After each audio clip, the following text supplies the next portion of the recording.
Where we begin, our heroes here, or our group of adventurers, you have all been commissioned one way or another, or well, you've got some different stories, so I won't frame it maybe quite in that way. But basically, a big caravan had set out some probably at this point weeks ago from where we're starting, from the keep on the borderlands to head out east to the Emirates of Ularum. Um, it has been a period of peace and prosperity in this region of the world where our story takes place on Mystara. The Grand Duchy of Karameikos has been trading pretty openly with the Emirates of Ularum, and it's been some time since the craziness of the Caves of Chaos and the necromancy and things like that happened in our first season. There was sort of an issue that happened just some months ago over the summer, where there was a strange metal fortress that some monsters had been pouring out from and attacking caravans. So there was a period of time of a couple of months where trade was sort of stifled. But you know what? Just like a month or so ago, that it seems like that fortress has disappeared, and all these like adventurers that maybe some of your characters were aware of, they also have suddenly become absent, and you haven't seen anything of that. Some people say that they did see some kind of like a weird metal thing flying off into the sky. Others think maybe it was some latent magic from Zelagar the Unknown that made that thing disappear. But irregardless, it's gone, and all of the things that were pouring out of it, terrorizing caravans, are gone. And so trade is back and open. Um, you all, one way or another, found yourselves in the capital city of the Emirates of Ularum, perhaps to engage in a bit of trade. It's kind of a commercial hub of the Emirates. Lots of marketplaces, lots of um, antiquities shops that you might have been going to either buy or sell things. There's a notable population of dwarves that are in Ularum that make finely crafted steel weapons and armors. Ularum is known for its libraries. There are all sorts of reasons that your characters may have found themselves in Ularum. And so before we get too far into the story, I'd like to hear what some of those reasons are. And so that's where we're going to start our character introductions for tonight. So we'll go around, and I'd like you all to give me your name, class, race, those things, but then also interested a little bit in your background, whatever you want to tell us about your character. And then please answer the question of what it was that brought you to Ularum. And so let us first start. We'll just go right across my screen and start with Simon. Simon is a half-elf paladin, and well, he has the criminal background. He got into a little bit of trouble. He's always in conflict with himself, and some of those conflicts kind of came up. A long story short, he got thrown in prison. In the Five Shires, a young halfling woman caught his attention, and I mean, sure, she was also the recruiting agent for the scouting party, but she taught him the beauty of some things, especially that not only is luck a thing, but it actually is a goddess. And he learned a little bit about Timora. He started worshiping Timora, and things have been looking up since. So he went along the caravan as instructed, but that's how he ended up heading to Yurlarum. Excellent, thank you. Um, Take a point of inspiration to start out the game. Thank you. Um, Next up, we have, is it Halibut? Yes, I am playing Helibet Frostbeard, uh, who is a hill dwarf cleric. Um, Helibet had a rough going, and he's he was trained. He was just trained as a cleric uh, early in his life, and a disaster happened shortly after that, where the town nearby um, was hit with a terrible disease. Um, Actually, it was curse that was brought to the town people. He wasn't there when it happened, but he rushed to that town. He had no practical experience as a cleric, but he tried to heal the people, but because of the magical curse, he wasn't it wasn't able to be effective, and almost all the town people ended up dying, and because of that, he lost all faith in his ability, and he kind of broke down. Um, and he's been in that sort of a demeanor ever since. Um, he was at Ularum um, to see if they had any need of a cleric of his ability there. But then when they found out who he was, and they knew about the town where all the people died, and they said they didn't need him. Okay, I'll move on. Okay, so you're passing through Ularum. You were hoping to be helpful, and now moving on with the caravan from Ularum to other places. Yes. All right. Take a point of inspiration for your character as they start out things here. Next up, we have Tome Bearer. Yes. Hello. I am called Tome Bearer. I am a warforged, though war is perhaps a misnomer, as I was created to serve as a librarian in the Great Library of Ilarum. I have been in that position for over 200 years. I was created in the library, and I have recently learned that there is, in fact, a world outside of the library. And so, I have taken it upon myself to educate myself to the wonders of the world outside of the library. As I said, I am called Tome Bearer, but you may call me Tommy. All right.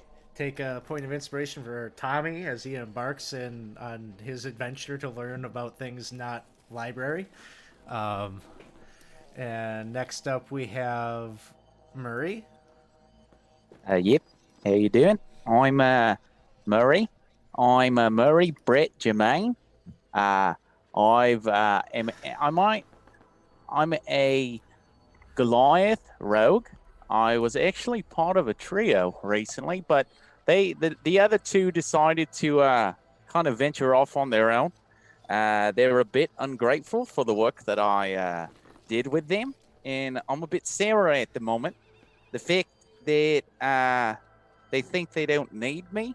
It was more that there were two bards, and I was more of trying to be a bit more of the manager, and it seemed that they got a bit more famous than I liked. So I'm now just trying to figure out what the hell am I going to do with my life. So I am a bit uncomfortable. It's a bit hot, and I just want to go. I want to get back home. Oh man, this is gonna be tough. And Potato Lion, Alex is already giggling. Take a point of inspiration for Murray. Murray Brett Jermaine. Well played. Well played. Next up, we have Savoie. Somewhat, favor. I've been a cloistered calligrapher for many years, for most of the last 2 decades, just transcribing and copying old text and a beautiful flowing script. I mean, it is wonderful, but it is dull. But I entered a lottery. It was 13 years ago. My number came up. I won a trip. I'm able to now go take a trip and go see the famous libraries in Ilarum, and I'm going to be able to learn how to get the exact calligraphic script so I can maybe get out of this stupid job and move on to something better. Very good. Take a point of inspiration for Savoie. And last but certainly not least, we have Susie Blossom? Susie Apple Blossom. Yeah. You probably know my parents, Gertrude Apple and Franico Blossom. The Apple Blossoms were a very famous family. You've all seen me hanging around the caravan, probably petting the horses, braiding their hair. You probably didn't realize the 9-year-old girl wandering around had no parents. Just coming back from boarding school, I go to the Miss Baumgart School for Young Ladies there, and I have everything packed to go home for a little trip. I have my pom-poms. I'm on the cheerleading squad. I'm trying to be captain, and I have my recorder. They just gave me the recorder, and they told me to practice for a few months before I come back to school. So I'm 9 years old. I'm going to be 9.5 really, so I should be 10 years old just soon. And yeah, just a little bundle of joy. Yeah, this is going to be rough, keeping it together here. Take a point of inspiration. So you all have been, one way or another, have coalesced back together with the original caravan that set out from the Keep on the Borderlands. You've been staying in Ularum, the city of Ularum, named after the nation, for several days, just to give people enough time to do their business, make contacts with whoever they were meeting up to do business with. And then it became time to set back out and cross the Alasiyan Desert once more to go back to the keep, and then from there disperse to wherever everyone on the caravan has to go. So where we are picking up, you've been at this point just a couple of days after you left Ularum, a terrible sandstorm befell your group. And the thing is, traveling across the desert like this, just under normal conditions, there's already like not really a road that you would follow, but more or less the following of landmarks and things like that. And sandstorms and things like that aren't uncommon in this desert, but this was like an event. What you all experienced was an event that maybe it comes around only every few decades or so, like really bad, to the point that sand would actually, you had to kind of hunker down and try to take shelter from the abrasion of the sand scraping across your face.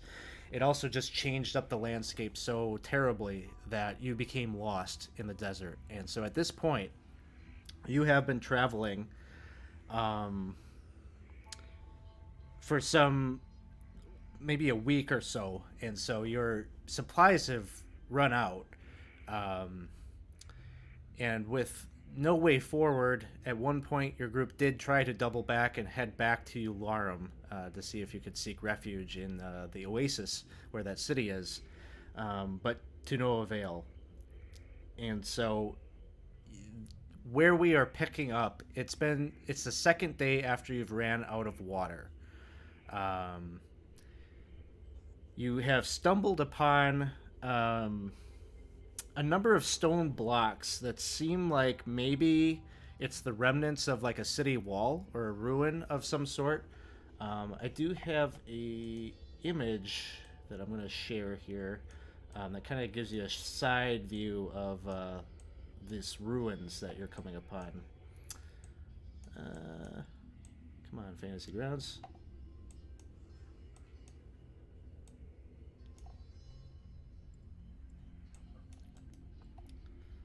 One second.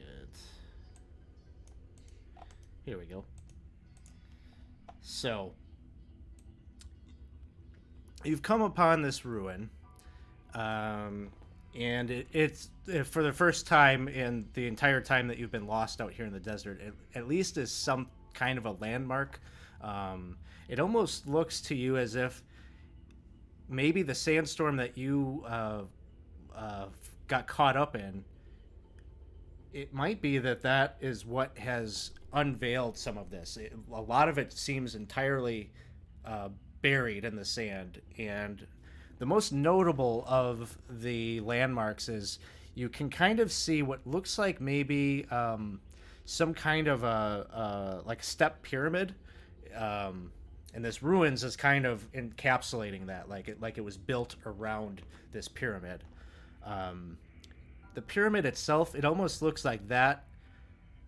You're not seeing it in its entirety because of the buildup of sand. Like only like the top part of it has really kind of revealed itself from the dunes.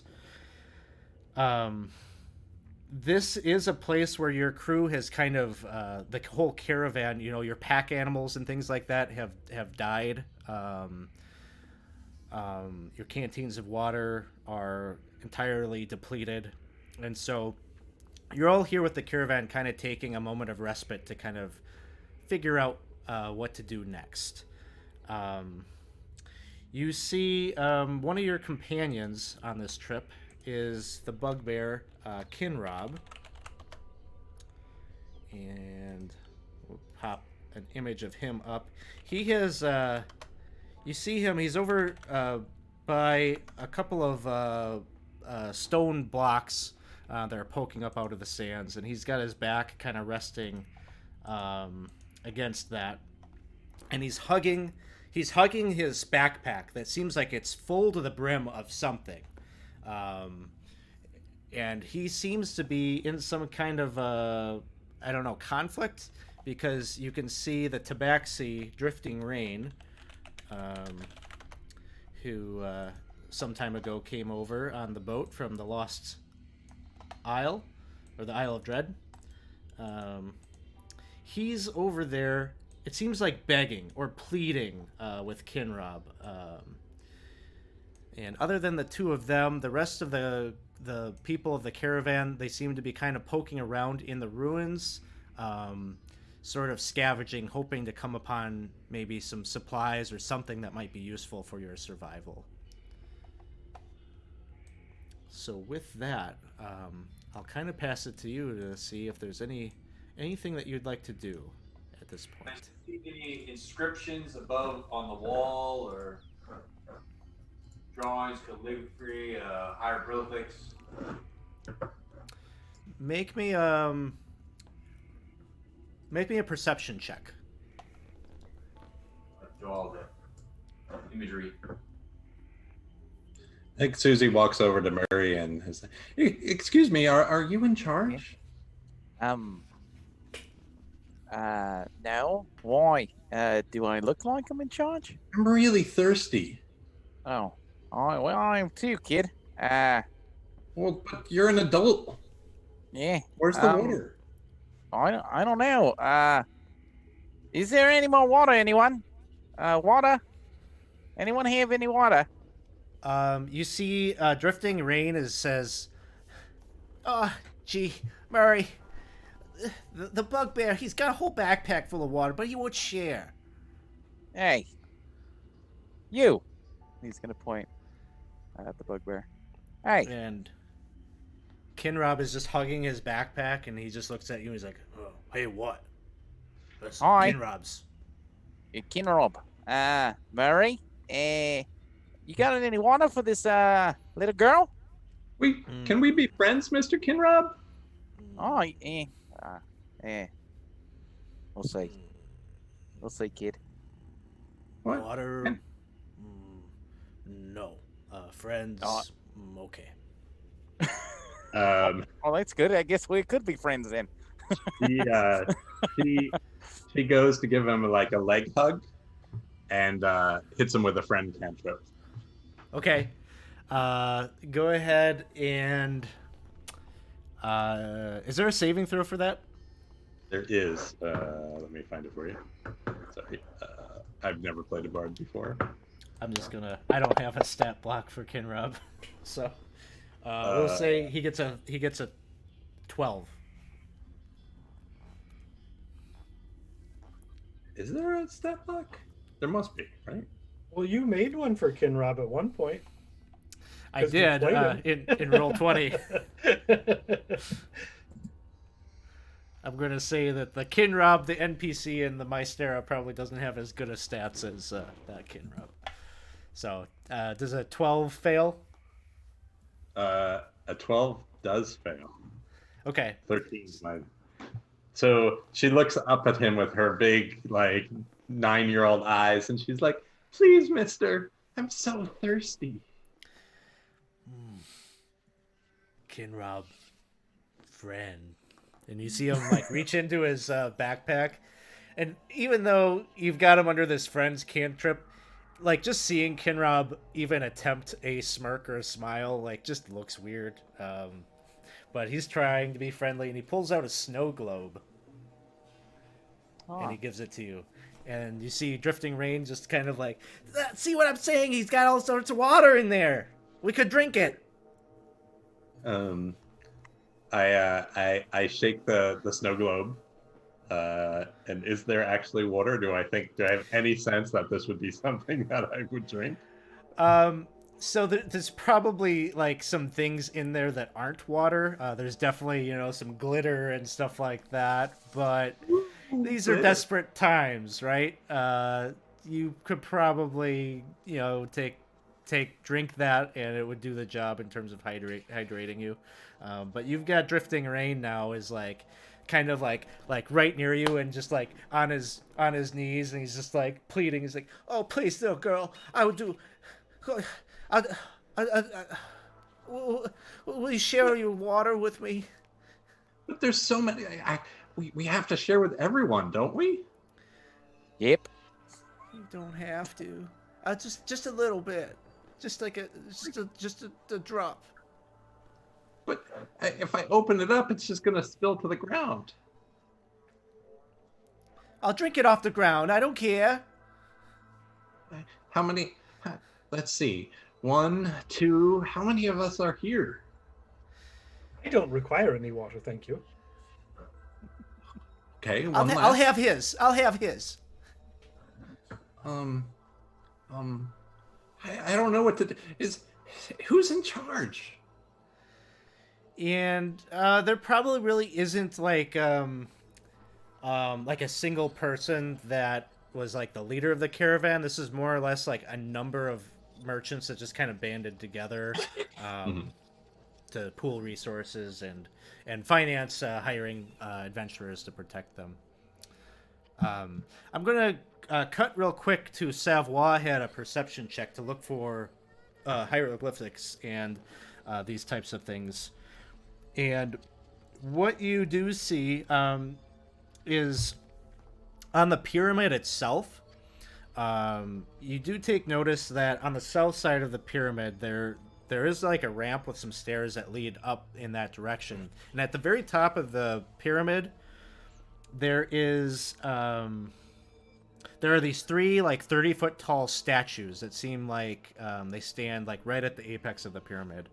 One of them looks like a bearded man holding a balance in one hand and a lightning bolt in the other. The middle statue is that of a winged child with 2 snakes twined about its body. And the statue furthest to the right of like the ramp going up is that of a beautiful woman, and she holds in her hands a sheaf of wheat and a longsword.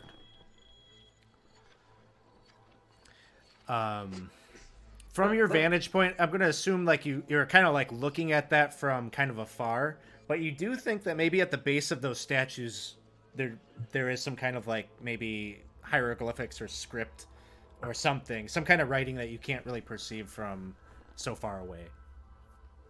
Guys, we should go that way. I want to see what's over there. I want to go over there. And I start trying to grab whoever's standing next to me by the sleeve, kind of tugging at him, like, let's go look at that. I'll go with you, if that's okay. Not that it matters. We're all gonna die. So Savoie and Helibet, you're starting up the ramp to go and check out the apex of the pyramid.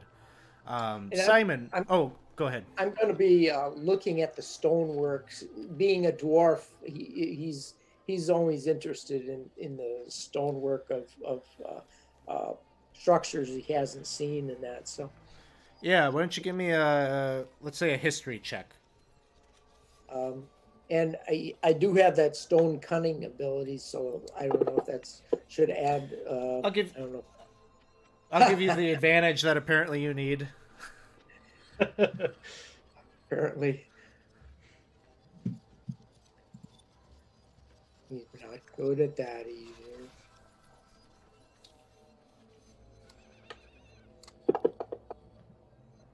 Okay. All you're really able to tell from this check is this is old. Like whatever this is very old, but maybe it does look like it's pretty well preserved. Like it's structurally sound as you're moving up the stairway, and so you begin to make your ascent to the top. I'm gonna check in with Simon real quick to see what are you up to. Simon's gonna head up to the top of the pyramid as well. Okay. Would these three images or statues look familiar? You can give me a religion check at disadvantage.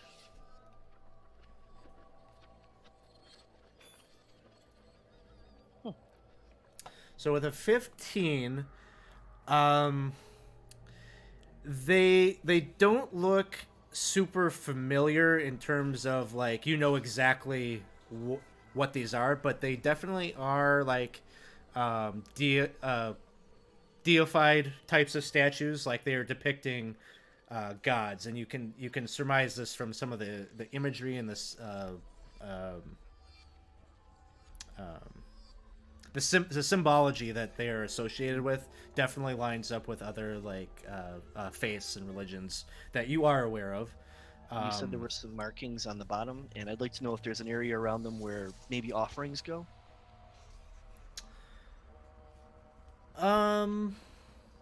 Give me a investigation check.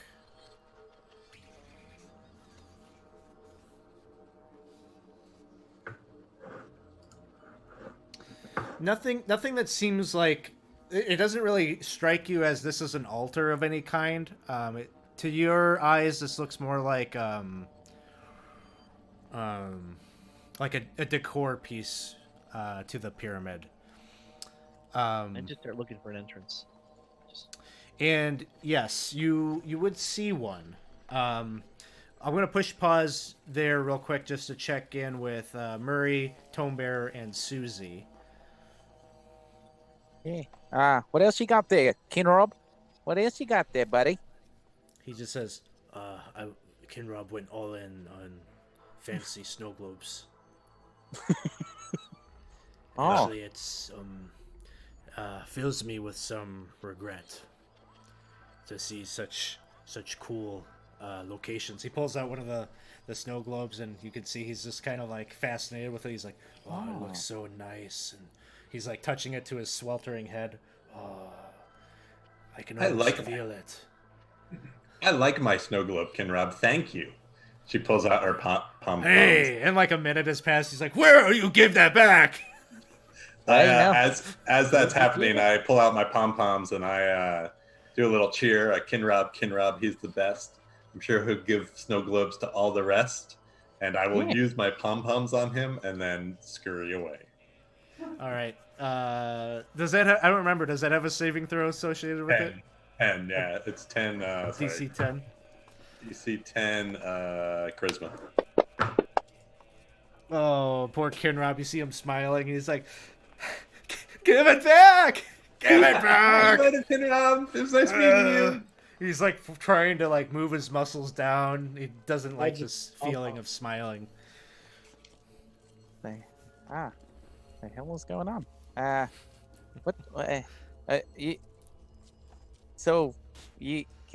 I have a Kinrob? Can I have a snow globe too, please? You can have a fist in your face. Oh. How about that? Okay. All right. I don't want one of those.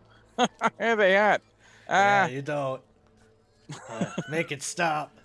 Hey, kid. What was your name? Me? Yes. I'm Susie Apple Blossom. The Apple Blossom family. Apple Block. That's right. Susie. And he'd kind of walk away for a second and be like, how'd you get him? Hey, That guy's a bit of a bastard. How'd you get him to give you that? My mother says it's my winning personality. Oh, do you mind using it again to get me a bit of water too? So, my winning personality really only works like maybe once a day, and I'm afraid you're gonna punch me. Yeah. Well, I'm gonna try to compete. I can't get punched in the face. well, I don't think so. Well, I mean, you could, but I wouldn't want to see it. Anyway, I'm happy to share half my snow globe with you as soon as we break it open. yeah, actually, that'd be nice. And maybe, and what is Drifting Rain? What is he doing? Is he still at Kinrob or? He's kind of pouting right now because he was like you trying to get Susie maybe to get him some snow globe water, but it looks like maybe he's kind of scheming off by himself. He keeps looking over at Kinrob, and you just get the sense he's like, well, maybe I'll just wait till he falls asleep. And... He looks like he's gonna try to get some. Yeah, I'll share with you. I don't know. There's not too many other people around us. Is anyone else kind of looking at the? Here. Oh, yeah, hi. Tome Bearer's there. The other people of the caravan have kind of like spread out, like they're kind of searching the ruins and things like that right now. Okay. All right. Definitely. Do you want some help breaking it open? And you said you don't need water, right? Oh no, I do not drink. Oh. Okay. Huh. Fine. Sometimes I get so thirsty, I can't imagine not drinking. What? So I can perhaps help with opening it. Really? Yes, I have some tools. I am thirsty and it's really hot. Okay, we'll break it open now. Hey, Snow. What kind of tools do you have? They might help us. I have a set of tinker's tools that I will pull out, and I'll just drill a hole in it. All right. Be careful. The unicorn in there. I want to save that. You have. We can make a new unicorn if you need. You have. We'll be able to successfully drill into this, and if the objective is obtaining some of the water from within, you will have achieved that. You all, I think, have like empty water skins at this point, so the contents of this can fill one of the water skins, and so it would count as one water skin full of water. All right, and we're just uniform, like we're sharing this stuff, right? So yep. I'll put it on mine, and then as I finish that, I'm going to imbue it with light magical property, and it now emits 5 feet of purple light. Wow. Wow. This is awesome. Thank you. This is better than. You can't drink it anymore, but now it does another thing. Thank you. What do you mean? She tucks it away inside her pocket, and I occasionally keeps checking in her pocket to see the purple glow.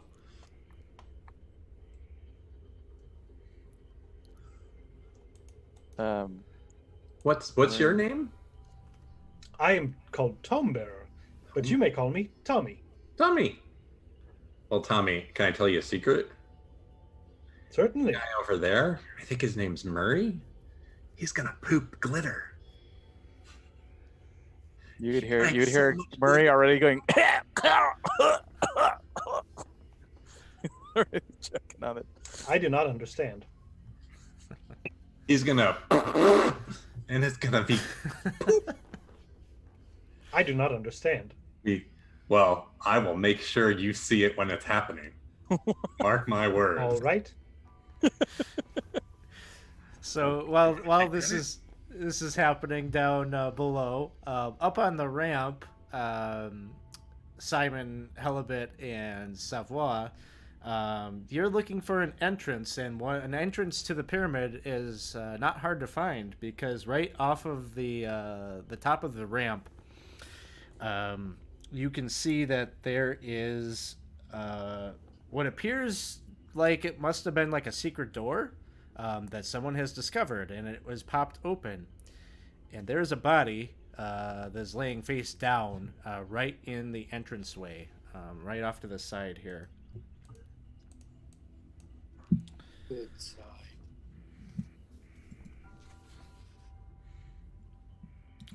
The body, as you kind of poke around there and take a look, it appears that it is a human woman, dressed in white, kind of billowy clothing, likely another traveler or someone that was crossing the wastes, like you all. Is it a recently dead person? Yeah. Do a medicine check for me as you're trying to determine that. Covered in sand? Looks pretty fresh. Looks like maybe they died maybe a day or so ago. And We what need you to check the body and look Mhm. for supplies and possible water. Absolutely. Yeah, they don't really have anything on them. No gear whatsoever other than their clothing. Your guess is that maybe they had some, and maybe they were with some other people. You do see there is a bit of a sand drift that leads in. Let me just reveal a little bit more of this tunnel. But there's like kind of a sand drift that leads inwards, that some of the sand has blown into the passageway, and you see some footsteps suggesting that maybe there are some other people that she was with. In terms of cause of death, pretty easy to see that she has a crossbow bolt. As you turn the body over, you can see there's a piercing wound through her chest. Does she That look had to hurt. familiar, Alex? Not from our caravan? Not from your caravan. There is a possibility, I guess, that she would look familiar to you if you've been making this trek back and forth a few times. We'll say that somebody in the caravan would be able to ID her as another caravaner. Not from your caravan, but a trader that goes back and forth between the keep and Ularum.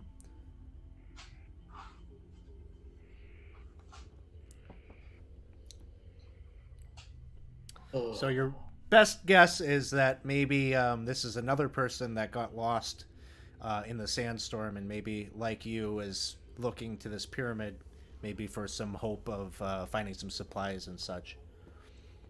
Suppose that'll be us in a couple days. Yeah, what? Might be right. I'm worried that she's going to be maybe getting in the way, and we want to just kind of get past her.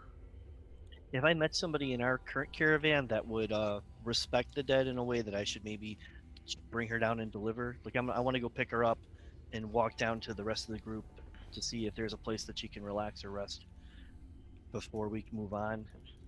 Or is there nobody in the caravan that has that kind of religious background that I know of? We'll say that there is somebody that is a holy person of some kind, a cleric or such, that if your goal was to bring her down and have somebody do some like last rites, you could find such a person in the caravan. Best case scenario, someone actually recognizes her or something about her that could give us a heads up on what's going on. So as you do that, what you realize is you kind of maybe hoist her over your shoulder to bring her down. The door slams shut as you do that. Her body was actually keeping this, it seems like, a spring-loaded door.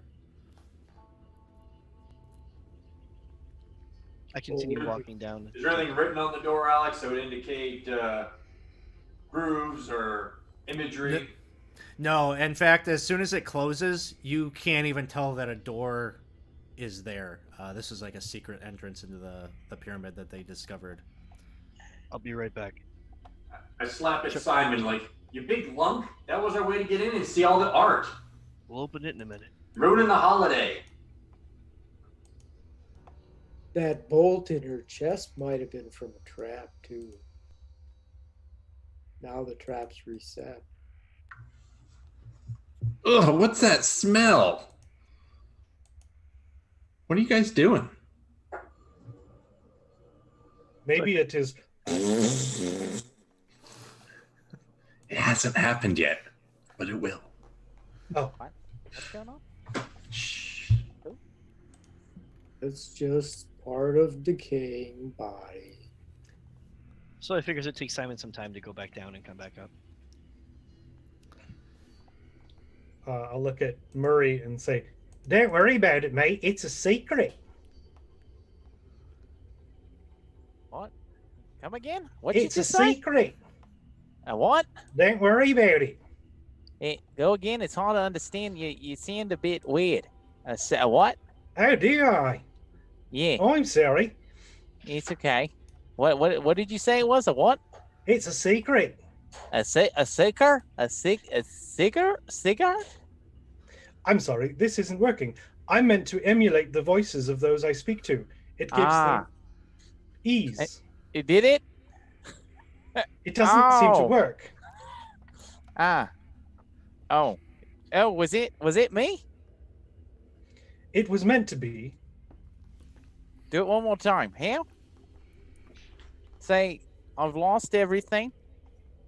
I've lost everything. Everything I've ever loved. Everything I've ever loved. I just want to go home.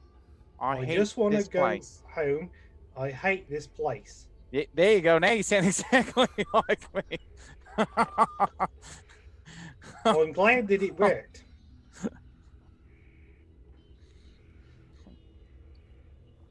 So, Simon, you return back to the pyramid, and to the site of this door. So how do we open the door?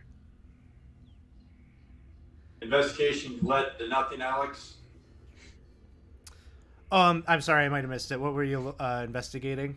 I was just looking to see what traces of anything around there could possibly lead to an opening.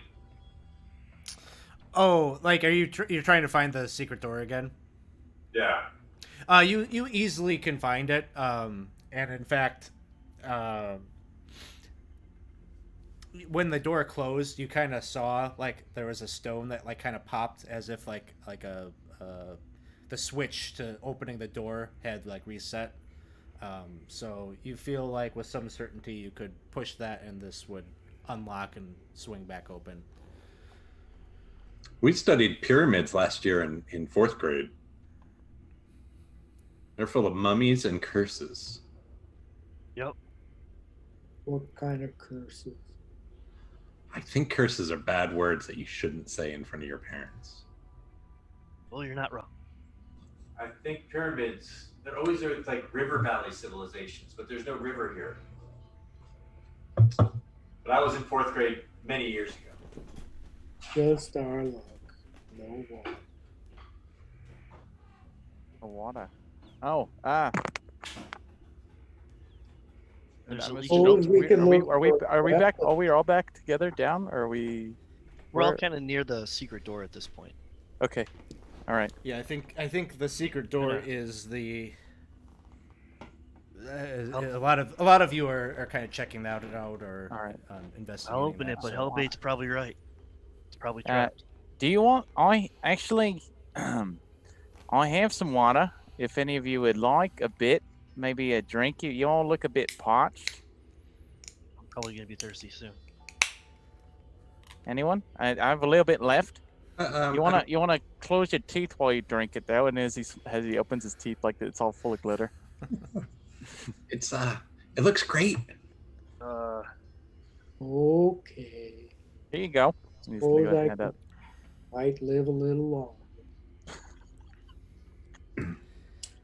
I give her to try and choke a little bit on the glitter, but I think Susie just pushes the door open. So Susie, you go over and you like slap the button. The door swings back open, and then you just hear a like a pop of air. Okay. But nothing happens. There was a crossbow trap here at one point that would have attempted to shoot you. Even so, Susie maybe would have been okay. It probably would have gone right over her head. But nothing fires out. This trap has not been reset. Hey guys, it's right here. Let's check it out. Okay. Okay. Are you sure we should be doing this? Oh, you probably have to watch out for more traps. Well, if there's anywhere to find water, it'll be here. I just remember curses and Wait. pyramids out there and mummies. I don't remember water inside pyramids. Yes, that reminds me of the book Dalen Crane and the Game of Death. He explored a pyramid. Was there water in it? I believe there was. I read And at a seventh crocodiles. grader's level. I do not understand. I'm kind of smart. Ah, that is good.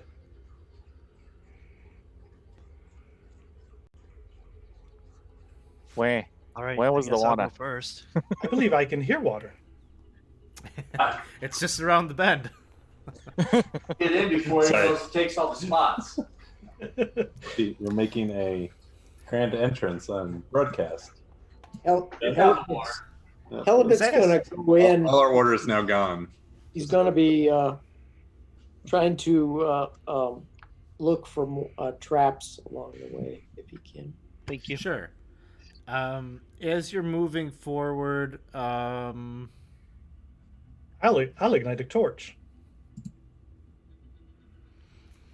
so torchlight fills the entranceway as you kind of progress in.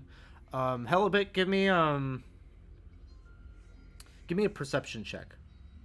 Now you may call me Torch Bearer. Can I give him advantage on that because I'm right there with him?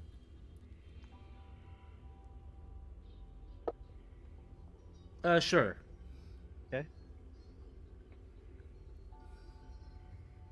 Could I use a point of inspiration on that? You can roll it again. Yeah, I'm right there with you, so you have advantage on it. Oh, okay. That's better. There we go. Okay. So you progress forward. You're kind of seeing that these footprints that led from the entranceway go around the corner. And as you progress forward around the bend, you'll see a stone door that is closed. Footprints seem to lead in that direction.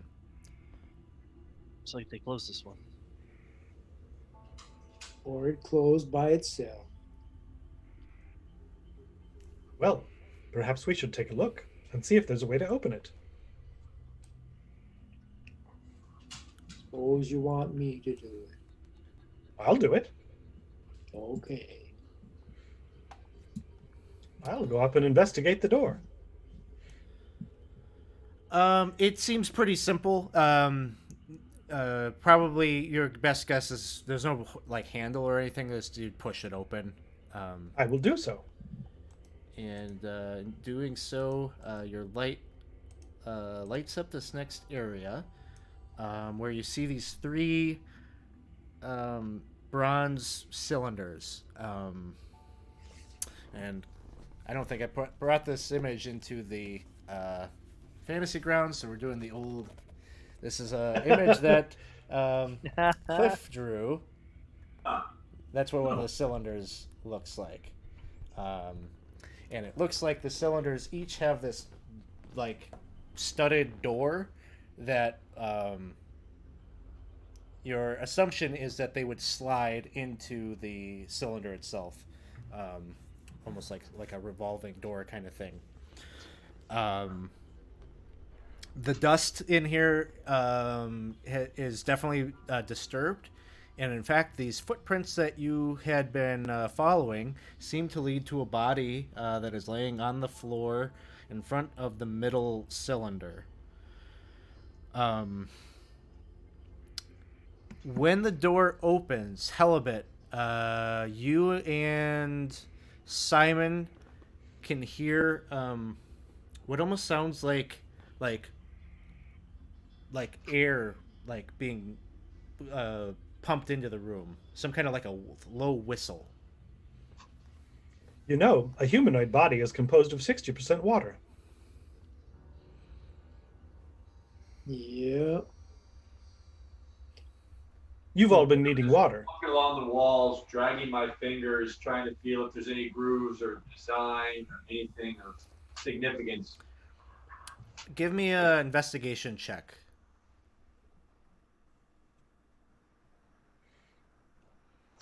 Is it any the air that we feel being pumped into the room? Is it fresh air, or is there any So particular smell let to me it? Or resolve Savoir. He's about to give you the answer to your question. okay. Savoir, you as you're feeling around the room for grooves and such, you find some low to the ground. Like you kind of bend down, and your fingers kind of catch a few of these like holes, and you can kind of feel what seems like forced air coming out of those holes. And when you're in the vicinity of like a few of these, we'll say they're like in the corner of the room. When you hit like kind of that pocket, let's see, where's your token here? You are this one. So you're like over here. You feel these grooves, and in this corner, you start to feel a little lightheaded. Hey, you guys, there's something over here. I start to kind of lean in and try to enjoy the whole experience. Like, I don't know what it is, but it's different. Oh dear, another trap. That seems dangerous. Get out of the room. I'll take a look. I don't breathe. That makes sense. Tome Bearer, why don't you give me a perception check? I'm gonna take the time to look at the body. You're like I don't know, your robotic systems or your construct systems are trying to like determine like what this is that's being forced out of these holes, but you're just not sure. Why don't you give me maybe a medicine check as well, as you're right by Savoir, who's kind of wobbly and trying to steady himself. Oh, I don't know anything about organic systems, so I'm going to give myself disadvantage on this.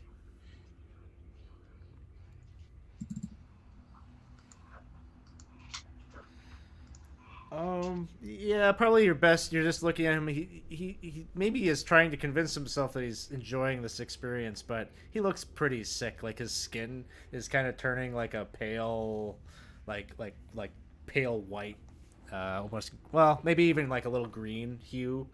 And, I'm not familiar with creatures of your type, but I don't believe you're supposed to be that color.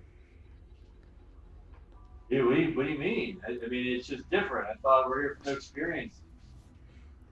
Well, I don't wish to interrupt. Are these Susie, cylinders? Are the doors open on the cylinders, or can They they are be not. open? They could be open, but they are currently closed. Susie, Casey has just redeemed award a healing potion. In what this looks like, you left home. You still have a juice box left. You didn't leave home without your juicy juice. You guys, I completely forgot to share. I have a little bit more. It's not much, so if someone wants it, they can have it. I'm going to move off to another corner and see if I can find different smells there. Yes. So you move on. I just want to check in, Murray and Susie. What are you up to? Well, I'm looking at the juice. I'm going, looks good. Hold on to it for now. We might, maybe have a sip later. Now, all that glitter water really hit the spot. Susie is she's trying out some new routines now that she's out of the sun. Right now. Like, What are you doing? What are you doing right now? yeah, Hold on. but I have a competition coming up. What kind of competition are you talking about? I'm assuming it's some type of. We try to make people happy. Okay. Works. Yeah. Yes. I'll tell you. You want to see how good I am? Okay. He's gonna kind of See back. See that guy over there? That Helibit guy? He's kind of sad. I bet you I can make him happy. Really? I'd love to see that. That's my Yeah. my every day Mom says I need a challenge for myself, and he's my challenge. Hey, your mom. Yeah. Okay. Yeah. What are you thinking of doing? I don't know yet. I'm hoping All my right. sparkling personality comes out. You do seem to have a bit of a personality, all right. Do you sing? My teachers say I'm precocious. Ah, okay. He's gonna pretend he knows what that word means and go, all right. Cool. I'm a bit myself. Okay. And he's gonna just sit there and kind of feel a bit awkward that he's gonna start heading to the room and go, well, oh, now you said there was no smell, but you There is no eventually. smell. Just Okay. kind of smells musty in here, but Mm. nothing that really alerts you All right. like that. Keep practicing, Susie. You're looking good. And as How you about- step was in, the completely door there distracted by slams this shut behind you. I was waiting for that. Oh, oh. Hey, Guys? guys. Hey, Guys? almost. Halibut's gonna open up one of these cylinders. Okay, that one that you're standing right next to there. Yeah. Make me a dexterity saving throw. Oh, that's not good. Simon's gonna try to get this door open. All I am, right. I am knocking on the door. As I'm waiting for Halibut to do the saving throw, Simon, give me a strength athletics check.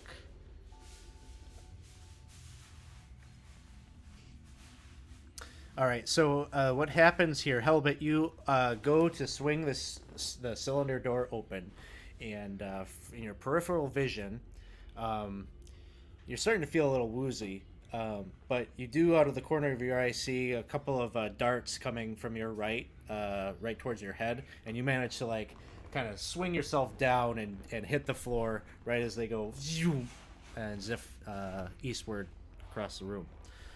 Let's see, Simon, 9. You're trying to like bust this door open, but it almost seems like there's some kind of mechanized lock or something that's preventing you from opening it. Everybody inside the chamber, please mark down 1 point of poison damage, except Tome Bearer will just say that's I do not irrelevant. Susie runs up when the door slams and is knocking on it, Hi. seeing if she can open it. Which probably no. When it slammed, Murray is going to kind of look to see if he stepped on something, or maybe if there was something he did that might have caused it to close. You look about for what it is that caused the door to close, and give me a perception check. Yep. Oops. Only. Oh, let me see what's going on.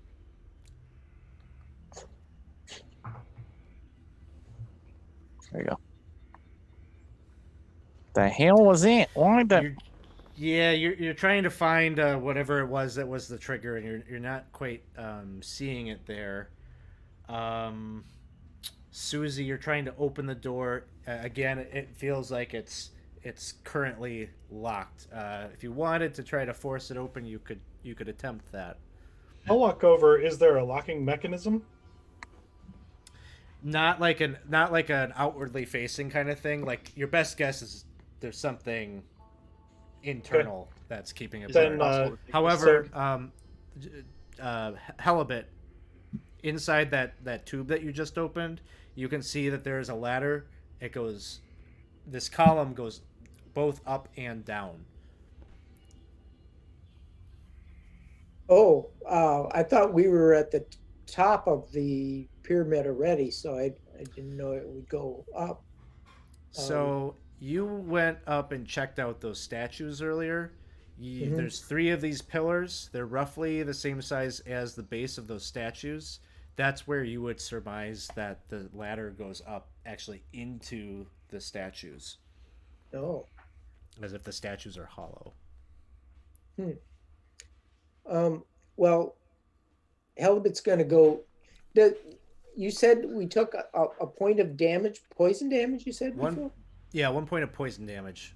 Does You're, does the dwarf get anything because he's we'll say that you don't initially take this point of damage right here, but you're all, other than Tome Bearer, all of you are kind of feeling a little sick. So I'll walk over to the he's door. going to go in that cylinder and Okay. Okay, so you hop on. Are you heading up or down? Well, since up isn't very far, probably to get to the statue, he's initially going to go up and check it out. Okay, I'll come back He'll to probably you. end up going down after that. Okay, I'll come back to you and what you see as you go up. Tome Bearer, you're heading over to the door. Yeah, and Tommy will bend his hand down and extend a crowbar out of his arm and shove it in the door. All right, give me how about a strength athletics with advantage? All right. Oh, I shouldn't roll. D&D Beyond's not going to help me here. I wish. That would be slick. Well, I need to roll with advantage, but All right, well the 15 will do it. So Both you times. managed to. Both of them. The consistency is the key here. Tome Bearer very surgically busts open. You kind of like damage a little bit of the door as a piece of like rock and gravel kind of like flings itself off the corner here, and you manage to crack this open. and I'll pick my arm up and slide the crowbar back in, and then Nice. extend my hand again. That Again, was you finally get some air in there. You hear from inside the darkness, "You're a big girl, Susie. Don't cry. Don't cry." Oh no! We're fine. We're okay. And you'd see that he actually has like tear marks in his eyes. Don't worry, we're okay. Ah, you've discovered water. Wait, no. Wait, what are you talking about? We're not gonna drink Susie. No, there's water on his face. He's already in the corner, like wiping his face. No, Sweat. Oh. sweat. We're fine. Everything's okay. Ah, I believe sweat has a high sodium content, and you should not drink it. Yeah. Let's see, Savoie. What are you up to? So I'm on vacation, so I thought this was exciting, but no one else took an interest in it. So I thought maybe I'm doing vacation wrong. And then I saw someone trying to open one of these tubes, so I went over there to help because I want to be right there for the experience.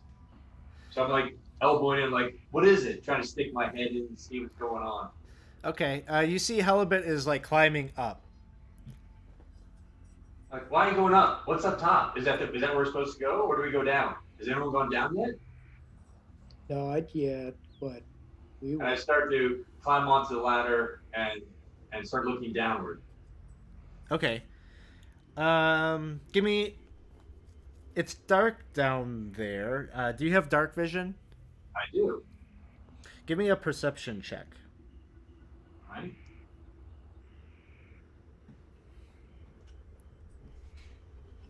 Is Susie able to get into the room now? Yes, it is Looks open. dark. Yeah, it looks dark down there. You just see like the floor, like a stone floor down there. Can we jam it open so it doesn't close I again? continue to move that way. So Simon, you're trying to jam this door. Yeah. Do you have like some kind of object or something that you could wedge, or like a python or a... I'll use my crowbar, something. but I'll miss it. I have Okay, yeah. tools that might be able to disable the mechanism. That's a good plan. So you're kind of working on the door, the two of you. Yeah, I'll work with him on it. Murray, what are you up to? He's just trying to collect himself at the moment. He'll go over there. Kind of. How tall is this room? It's tall enough, right? I didn't describe him as well as I should. He's like an 8-foot It's- Goliath as well. Yeah, So. the ceilings in here are actually relatively large. I'd say 15 feet. Okay. So you're Alright, not so- crouching. All right. Sounds good. Yeah, he's gonna kind of look to Susie a bit and be like, "Oh, Tommy seems to kind of You have a tool for everything. Tommy, you're doing a great job. I carry many tools. Simon You goes very. to grab his Steve's tools and he just drops them on the floor. And he just lets Tommy do it from there. He just grabs them. Oh, I have some of those too. Yeah. Yours are probably better, yeah. Yeah, I don't know if you want mine. Nah, you probably don't want mine either. Cool. I'm gonna switch over to Halibut quick. You managed to climb up the ladder, and it seems like there's like you kind of climb up into this. There's like this very small landing, little cushioned seat. There's like this tube that comes out and almost looks like a musical instrument, like it has like a mouthpiece that is positioned pretty close to like. If you could sit comfortably in the seat and press your lips to this instrument. You also notice that there are controls up here that seem almost like a wheel, like maybe you could rotate. It seems like this statue is actually sitting on like a rotating cylinder. And there are also a couple of eye holes up at the level of where like kind of the statue's eyes facing out are. I'm gonna look out the eye holes. You see the ruined city out around the base of the pyramid. Drifting Rain is currently running around the ruins, and Kinrob is some 15 feet behind, sluggishly chasing the fast Tabaxi, who's got a couple of snow globes in his hand. Little Three Stooges act happening. I'm gonna speak out the speaker and say, share those snow globes with everyone. You know? Make an intimidation check.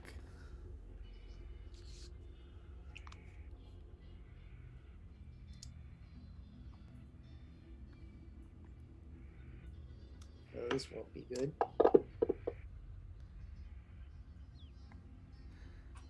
7.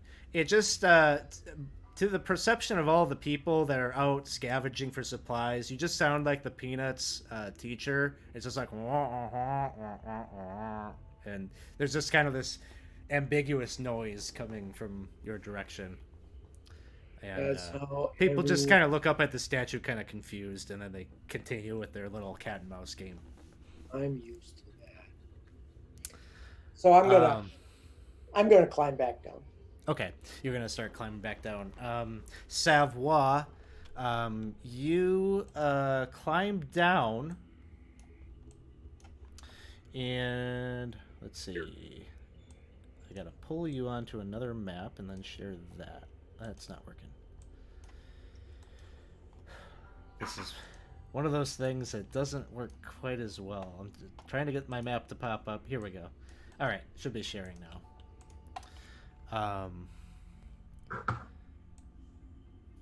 going to pull your token on here and stand by because you'll be rolling initiative. So you pop down into what looks like some kind of like a storage room down here. So you do notice that there seems to be some clay urns or jugs that are kind of scattered about, some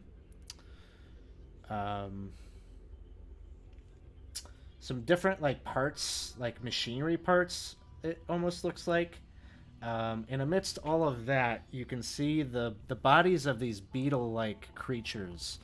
They're kind of 2 foot long, and their abdomens are glowing and flickering, and they create some illumination, and they kind of fill this room with light as you approach, and they start moving pretty aggressively towards you as soon as they realize that you are there.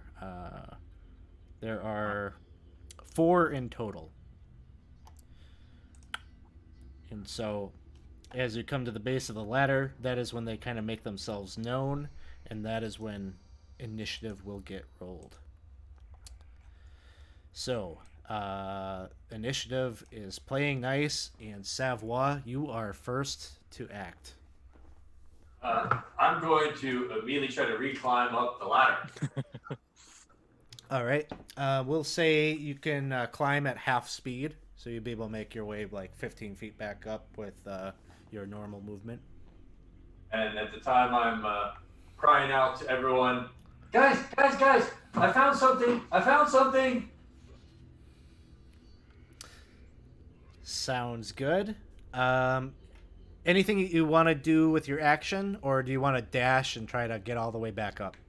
I'm kind of desperate for what to do, but I happen to have grabbed one of my quills and fling it like a dart at one of those creatures I can see. Okay, go ahead and do that. So you're currently on the ladder about 15 feet up and making an attack.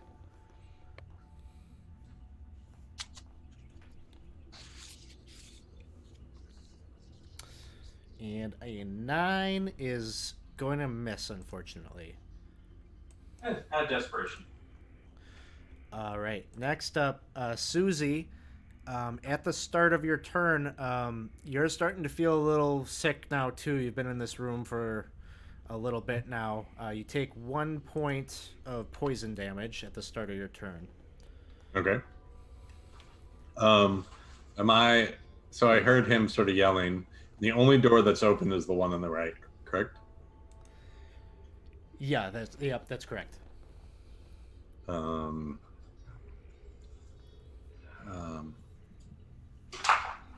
So I think Susie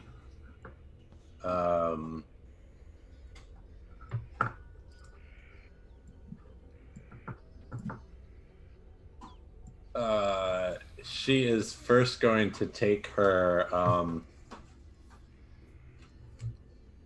her recorder out, and she's gonna blow a really, really flat note. Oh. And then she's gonna say 2 gold, 4 gold, 6 gold, and electrum. Helibit, go and help. I don't know. I can't do these on the spot. I rehearse these. Collect them. I give Collect them. Helibit bardic inspiration. And then she is probably just gonna hold her action because she doesn't know what the heck's going on. Sounds good. Tome Bearer, you ended your turn. You had descended maybe like 10 feet down on the ladder. You're on the ladder with Savoie. And I'll go ahead and dash to get back out. Okay. So double move to be back out of there and out of the way. Okay. Sounds good. Next up, we have Simon back in the first room. You will take at the beginning of your turn 1 point of poison damage.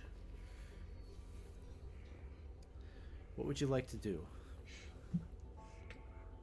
Well, they mentioned that there's all the letters go into the same place, so I'm gonna head over to this cylinder and try to swing it open. All right. As you swing that cylinder open, would you give me a dexterity saving throw? Nope. All right. Some darts fly out from within the cylinder straight at you, and you take 1 point of piercing damage. But the door swings open, and you can see a ladder that goes up and down. Okay, can I look down? Yes, you have dark vision.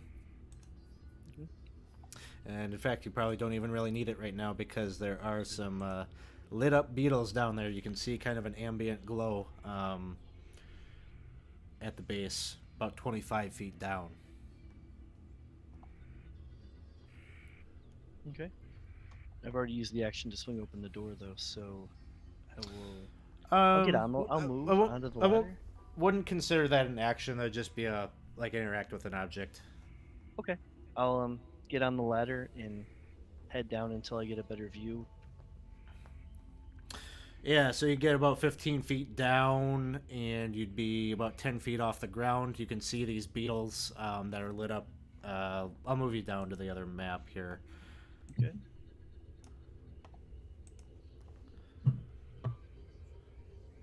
I'm gonna as an action, I'm gonna pull that dart out and throw it at whatever beetle's closest to Savoir here. So I think it's this one. Okay, sounds good. And that'd be the same roll as throwing a dagger, right? I believe And darts 21. have the same stats as a dagger. Yeah. That'll hit. And that one goes down. It sifts right through the back of its skull, and is enough to put it down. It stops lighting up the room. When that Its dart torso hit me, kinda I said I'll save flickering one and for later, dying. and I go, it's later. Okay. I'll say. Next up is Murray. Ah, cool. Well, I'm in the room. Do I take a point of damage again? Yes, you take 1 point of poison damage. Okay. Yeah, let's descend. We're going to move this direction. What's coming down? This Better And I move. think you can get about 10 feet down before you'll be like kind of right on top of Simon. Hi. Sorry. Sorry. It's all right. It's okay. But you Oh. descend down enough that you're getting like maybe some better oxygen flow. You're feeling a little bit better. It's better. He's gonna call up. Susie, it's better down here. You won't get so much of a headache down here. I'm coming. All right. He's going to, I guess, he'll ready a dash action if he ever is able to move. He'll ready a dash action, and that'll be the end of his turn. Okay, if the ladder becomes clear, Yeah. heading down. Sounds good. Helibit, you'll take a point now. This accounts kind of for your resistance from the previous round. So that odorless gas is still rising up into the chamber where you are as well. What would you like to do?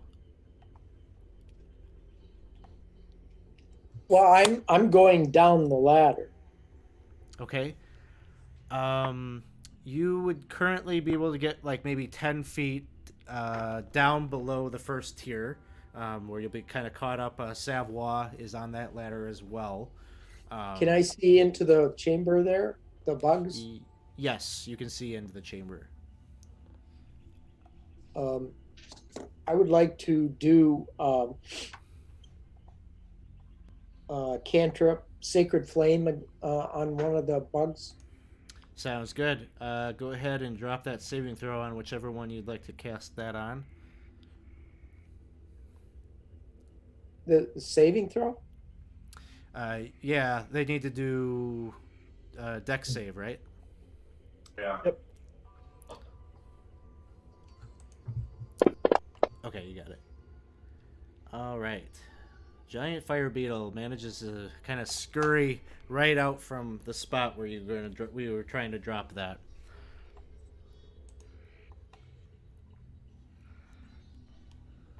And then it becomes the fire beetle's turn.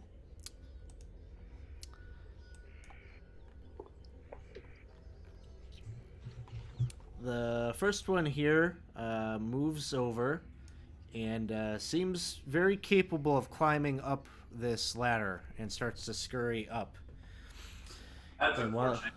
while it is on there, is going to try to bite at you, Savoie. And a 13 will miss. Correct. This other fire beetle over here is kind of scurrying up the other side. Gonna try to take a bite at you. An 8 will miss. And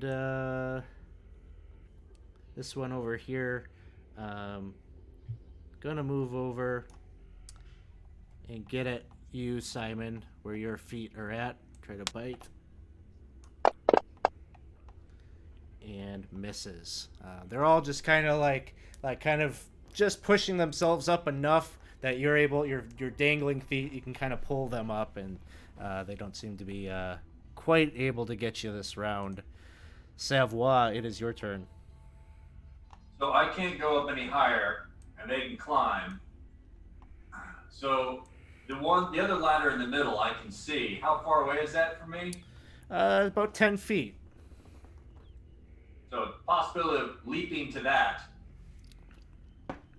Possibility, yes. How far am I off the ground? I think you're about, what, 15 feet up? Okay. So, I like where you're going with this. You want to try to hop on over there. Yes. Okay. So we'll consider it like a disengage action. So you'll prevent them.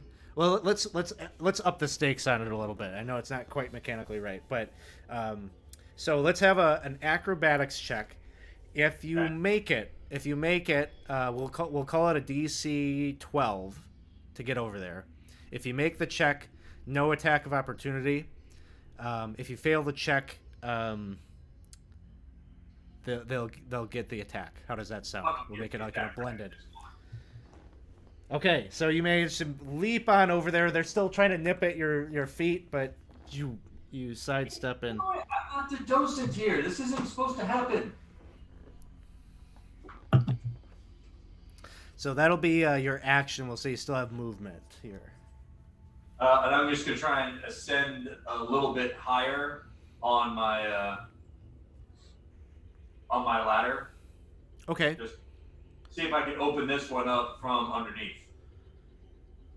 Sure. So you want to climb up into the middle cylinder and open the door? Well, I'm just seeing, like, if I'm coming up, I don't want to get caught again in the middle. So I'm just getting a little bit higher. So if someone opens it up, I can see them and say, don't come this way.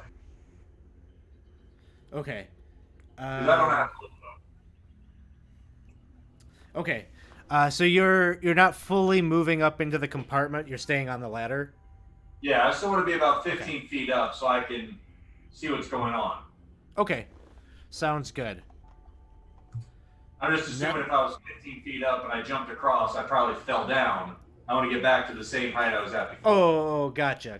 Okay, so you're like maintaining that same position, but now on the middle ladder. All right, Susie, it is your turn. Are you still up in the room? Okay.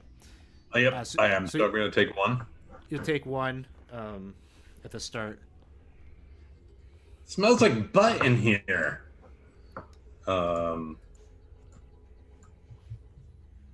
Did it happen?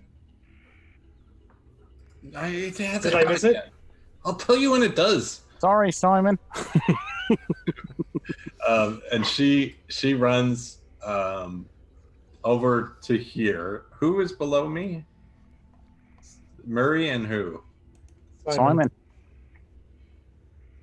Are everyone's on the ladder? Yep. Yes.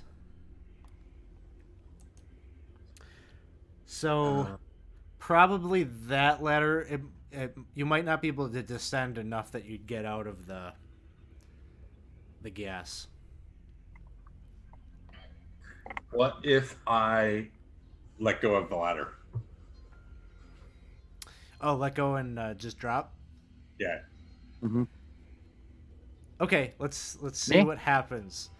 So Susie goes like kind of like wee down the tube there. All right, so I What? As a reaction, can I aid this? Can I maybe get her hand and so she lands out of the way, like over here? I'm gonna say no to that, but Susie, are you trying to like intentionally jump down the tube to avoid Murray and Simon? Or yeah, like I'm caution to the wind? or to get down there like a little bit faster. Okay, why don't you give me let's call it acrobatics check to see if you can like kind of gracefully drop down there. Fireman's drop, slide down. I Yeah.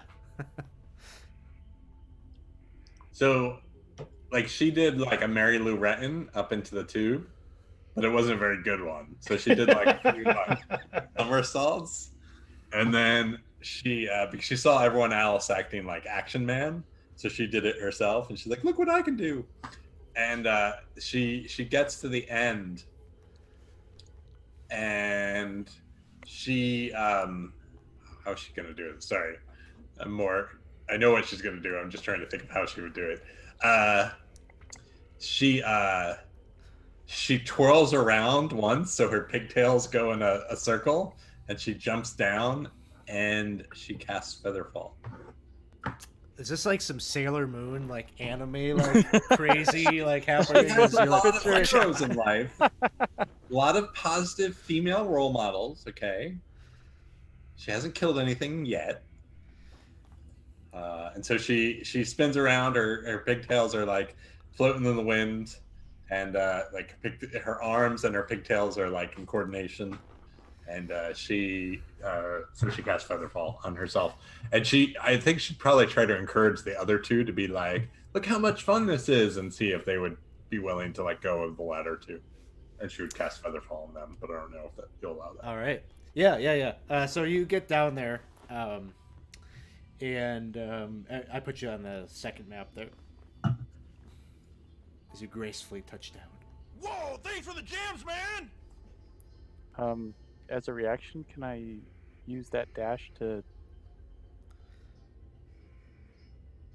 I think We're not- I think or the- Simon or is still the- in the way. Okay, so I couldn't- Simon's your barrier. I couldn't twirl around and do a peace sign. when I went through. Okay. You wanna follow suit. You wanna like kind of Yeah. translate your. Okay. Give me an acrobatics check. DC Okay. 12.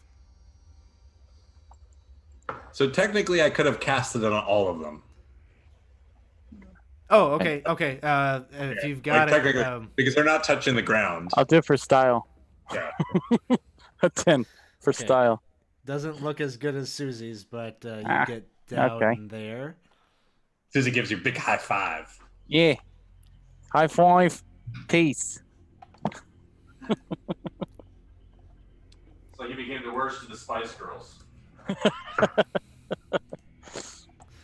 All right, next up is Tome Bearer. Also, thank you for the cheer earlier. So I'm gonna run by and look and see that all three tubes are full. Well, the middle one's not open, I guess, so I'll go open it. All right, you open it, and nothing happens. The body in front of that tube already triggered the trap, so you're free And I to can go. I can see Savoir right there. Yeah, on the ladder, about 10 feet down. Okay. I don't know what to do. And that's all I'm gonna do. You'll just take in some of that fresh air up there a little bit. I do not breathe. Simon, it is your turn. How far away is this beetle from me? It's like right on my feet, right? Yes. Yep. That was the one that was kind of reaching up at your ankles.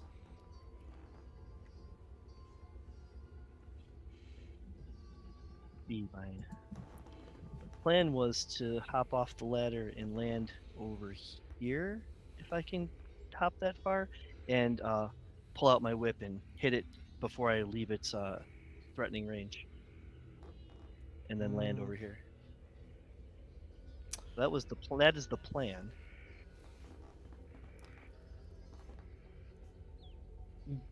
Okay, I'll give you the acrobatics thing that I was touching base with Savoie about. So give me that acrobatics. Ooh, he's gonna take the attack. Okay. Oops. And a 19 will hit.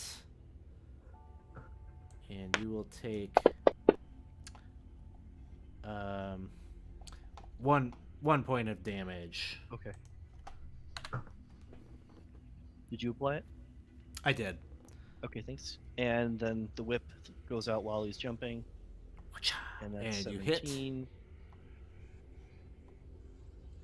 And down goes the giant fire beetle. And now I'll just equip my shield if I can interact with that object. And Sure. I'm good. Next up is Murray Brett Germain. Murray Brett Germain.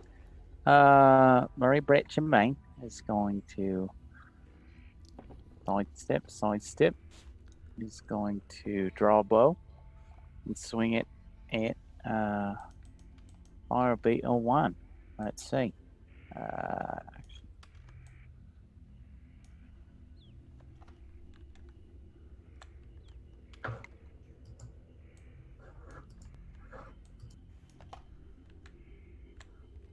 And that one goes down.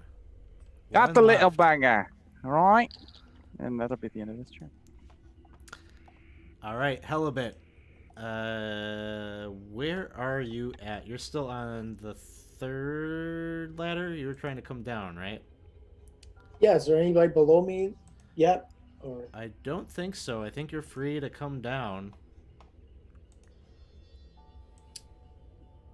all right, I come down and I'll attack that last fire beetle. Don't Sounds know good. what good it'll be, but I guess I can try.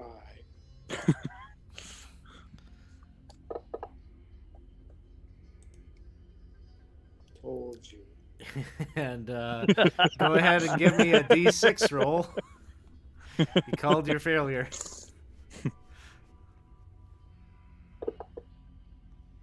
It's just a 1, so it's a miss. Anything else, Helibit?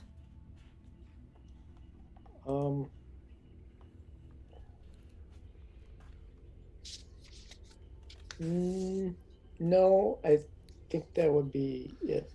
All right, giant fire beetle. After you kind of whiff it, coming off the ladder a little awkwardly, giant fire beetle tries to nip at your hand that's wielding your weapon.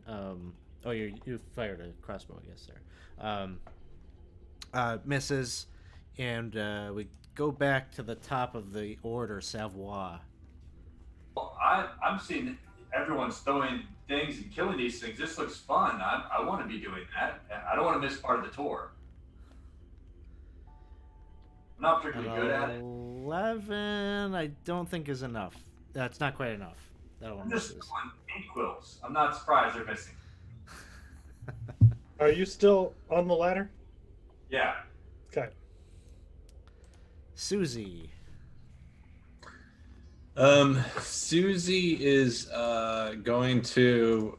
There's only one beetle left. Mm-hmm. So Susie's like. She just watched. She just watched as Simon smashed one in front of her. So she's like, guys, like they're not that bad. And she runs over a little bit, like she walks through the guts of the one that just got died, and she runs over, and she's like, it's kind of cute, and she casts. Yeah, she's gonna do it. Oh wait, hold on, let me just check one thing. Sorry. Yep. I'm gonna pour a beer for whatever is about to happen here. She runs over Start to looking it over. and she runs straight over to it. And sorry, I don't have it zoomed in, so I'm making sure. I don't even know that's. Oh my god, I just zoomed so far out. Sorry, I'm trying to find it. And she's like, I'm sure you're not a bad beetle, and she casts friends on it.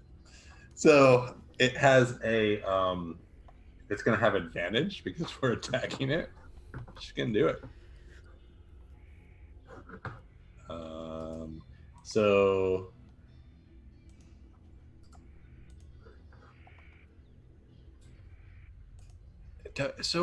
does friends not have a saving throw at all?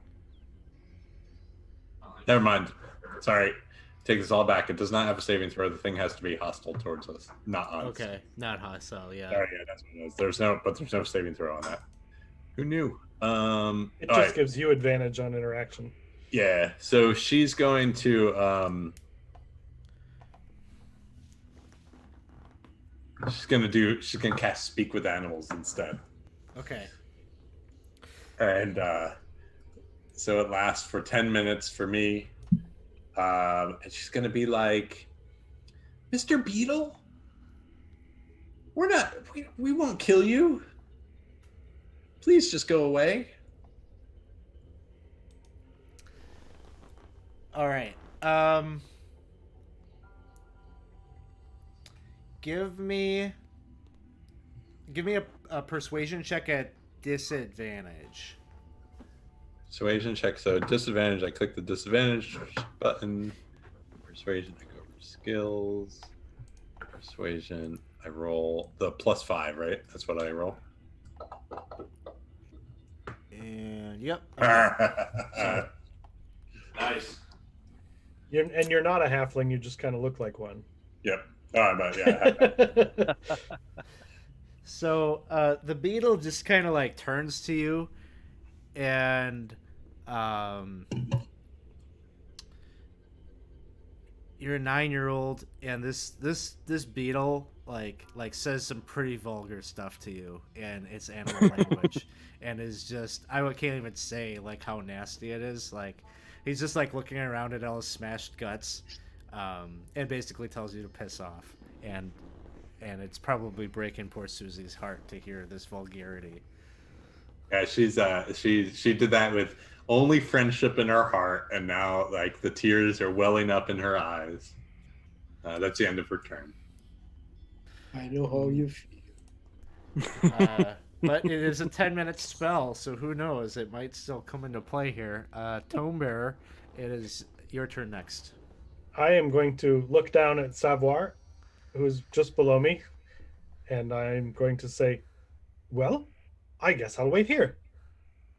And that's it.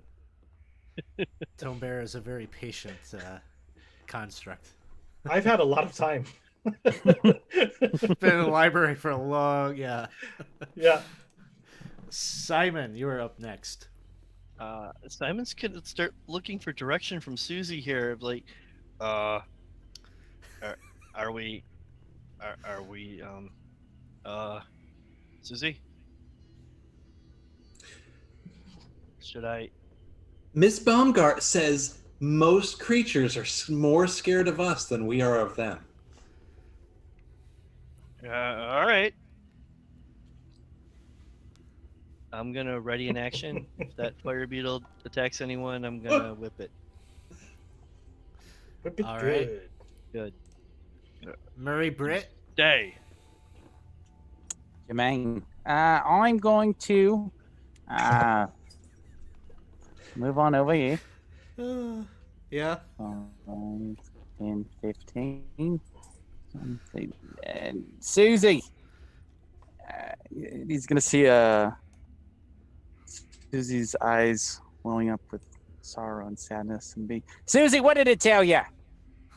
It said bad words. Bad words. Oh no. It said That's words. horrible. That's it. Or curse. Okay. It's horrible. You don't have to say them if you don't want to. I don't care. But don't cry. I'll just kill it, okay? They don't make you feel better. It's just I'm just gonna kill it.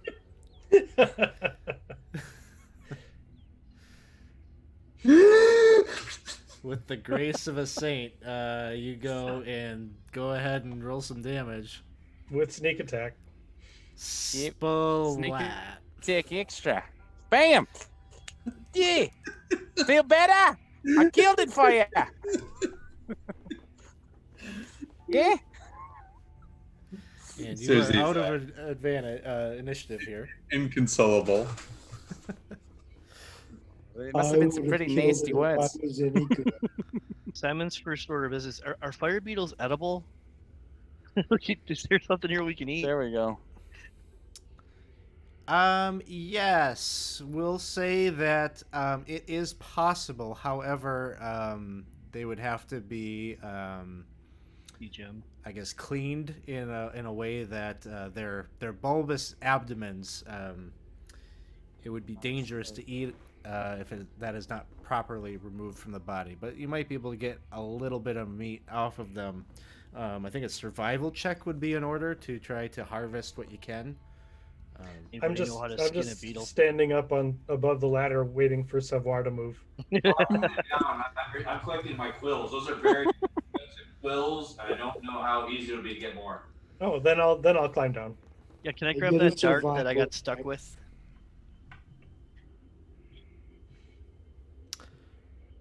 I just heard a lot of talking on top of each other. I didn't quite hear. I think there was a question in there. I did a survival check to try Okay. and get something off the bodies to Sure. for meat.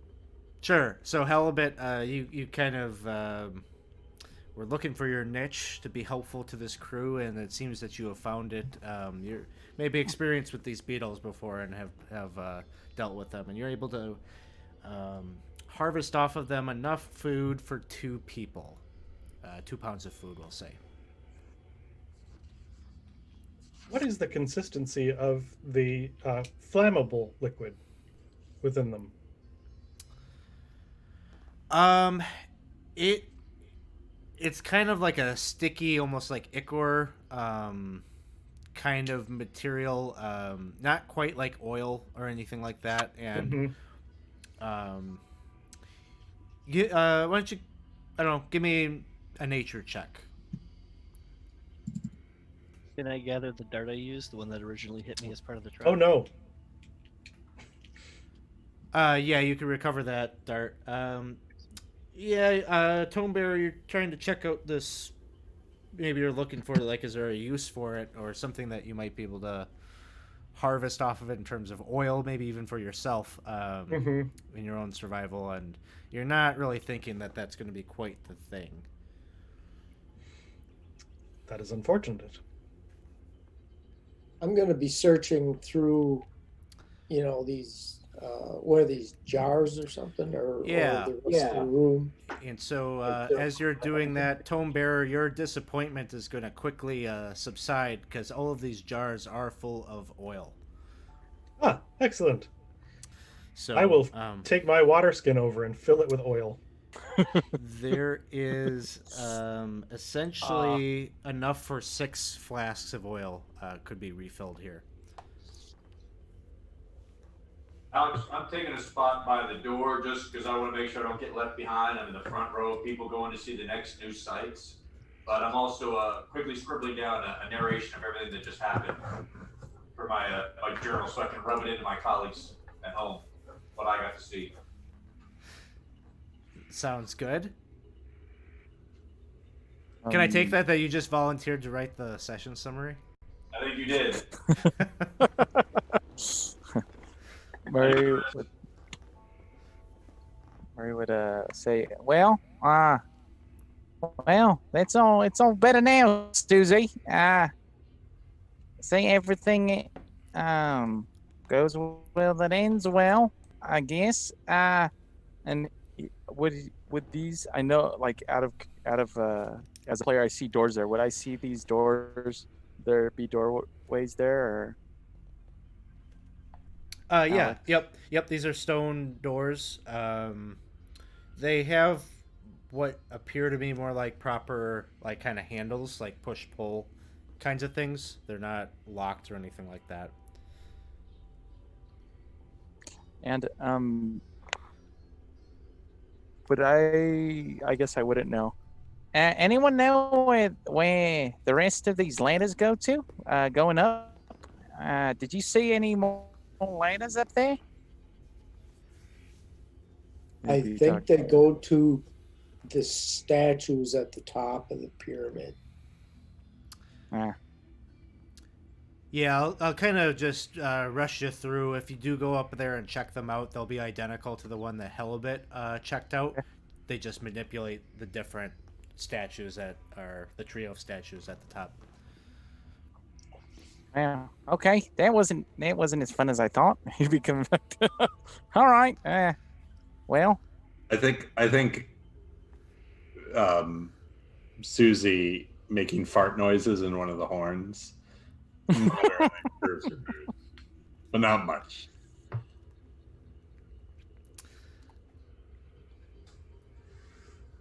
Ed, you might be muted. I will do fart noises in one of the other horns then. So Better mood. Oh. you managed to kind of like strike confusion in the hearts of all of the folks outside that are scavenging and turning up nothing, and then demoralizing them further with these flatulent noises from these I gods. encourage Tommy to rotate the two statues so they're farting at each other. Oh, I will do that. While they're playing with the statues, did anyone check the body of the woman on the first level? Tommy takes direction very well. See if she has anything we can use. Her mood's back to normal. I thought we did check it, but I don't remember what the outcome was. For the third time today, you get a smile out of Kinrob, with the flatulence.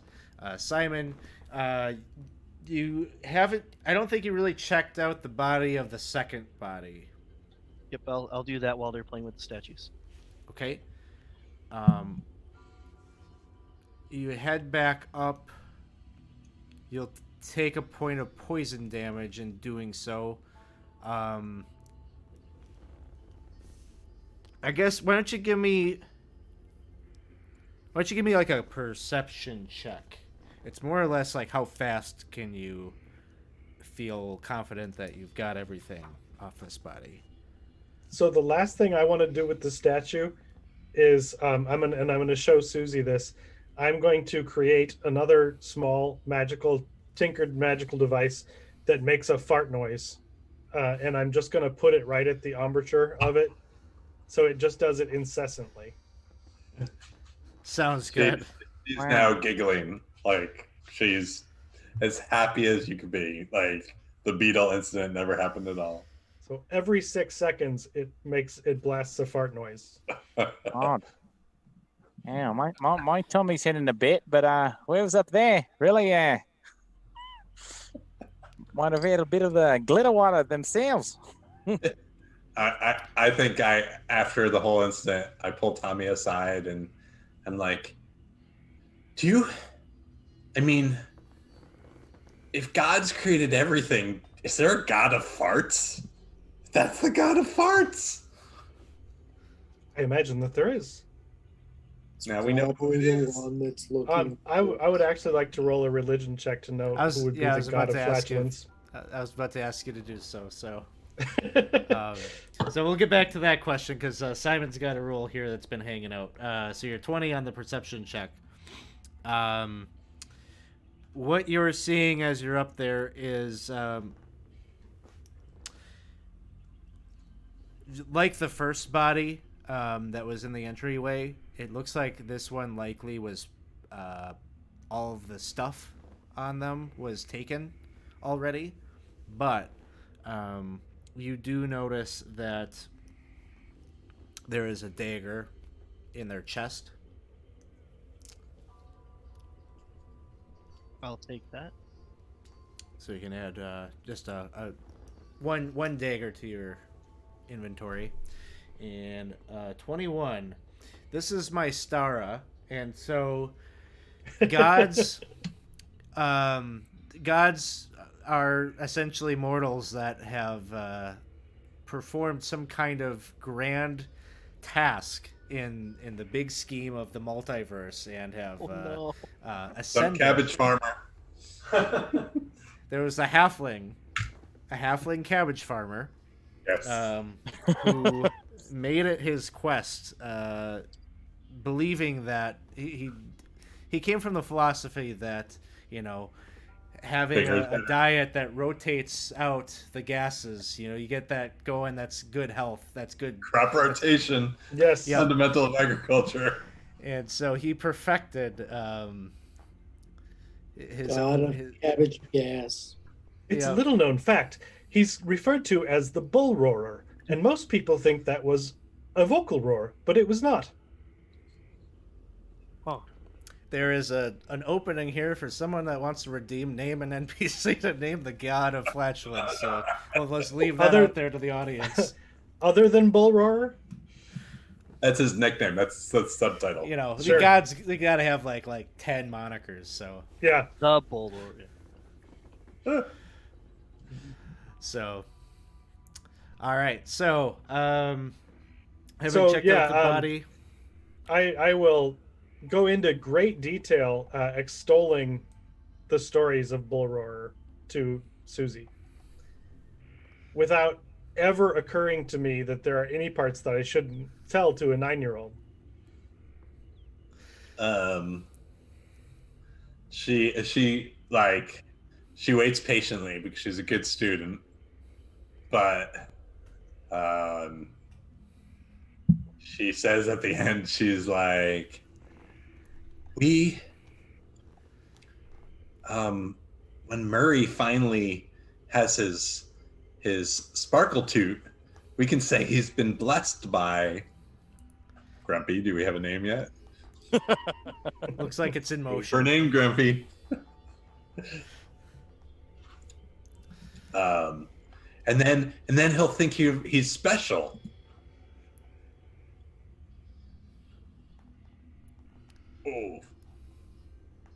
Oh. Deal? She Yes, says. All right. certainly. We're gonna say he's been blessed by the god of farts, the bull roarer. Notes I didn't think I'd have to take tonight. Make sure, yeah, definitely. And how is Murray's stomach doing, Alex? I don't know. Since Make we're a already at this Constitution point. saving throw. Since we're at this point of the night. I feel like this should come up at a random time that Alex chooses. I would say so. Sometime in the future. Halibut's checking out this door to try and determine whether there's any traps there, even though he's not any good at checking traps. But Okay. Yeah. Murray Jermaine, you're feeling Yep. okay. All right, cool. And Grumpy has just redeemed name an NPC, so stand by for that. Cliff, go ahead and give me a perception check.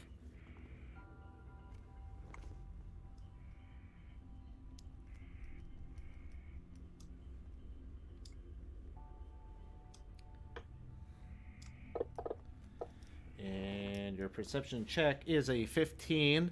You don't perceive anything unusual about this door as you're examining it. Nothing that trips you up. so I open it. You open the door, and We're going this way. I thought we were going this way. I don't want to be at the end of the line.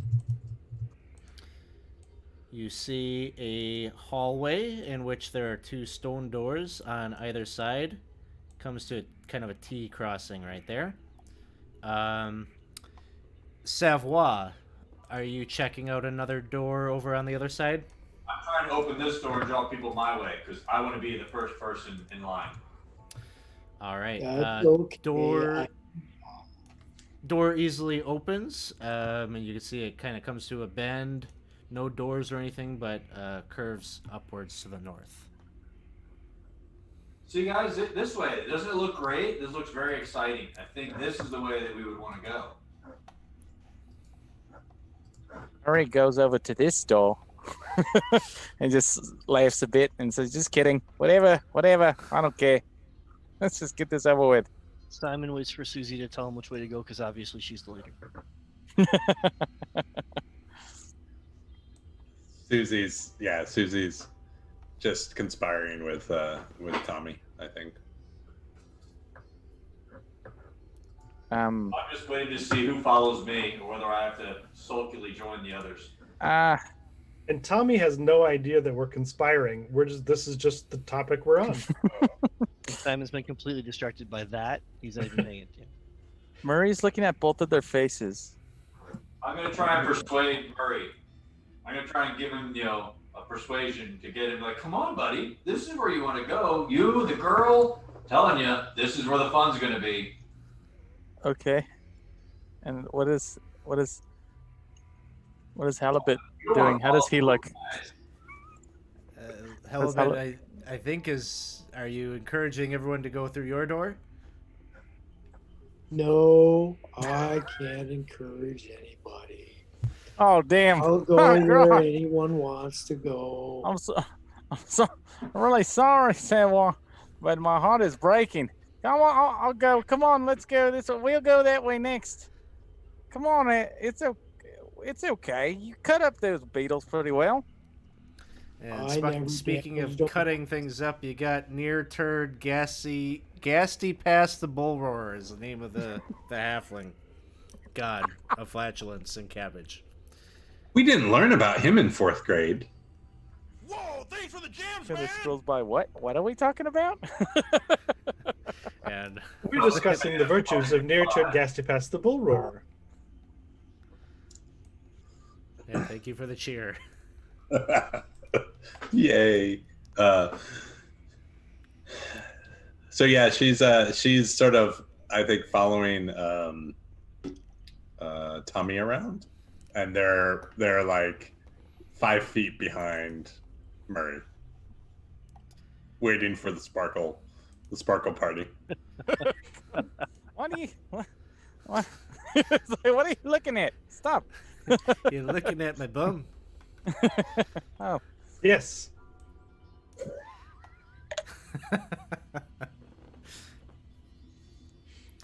All right. Are you heading down this passage or? Yep. Yeah. How's my vote? All right, Halibut, you leading the way. I don't lead anybody, but I guess I'm first anyway. It's okay. We'll follow. All I right, tell me. want you to The remember. inspiration for my voice is Eeyore from Yeah, got that. Yes. yep. I You're doing it very well. so. There was no doubt there. Hey, Helibit, do you know what my 3 favorite letters are? No. PMA. Positive mental attitude. Miss Baumgart says that's the most important thing. I've never known that. Just remember, PMA. All right, he's gonna. Tommy will get out his calligrapher's tools and a book and write that down.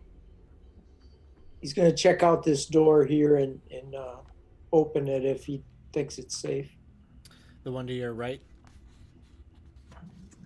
Yeah, the one closest to me there. Okay. Alex, would you move Tommy's token down to Yeah. the map? Oh yes, sorry.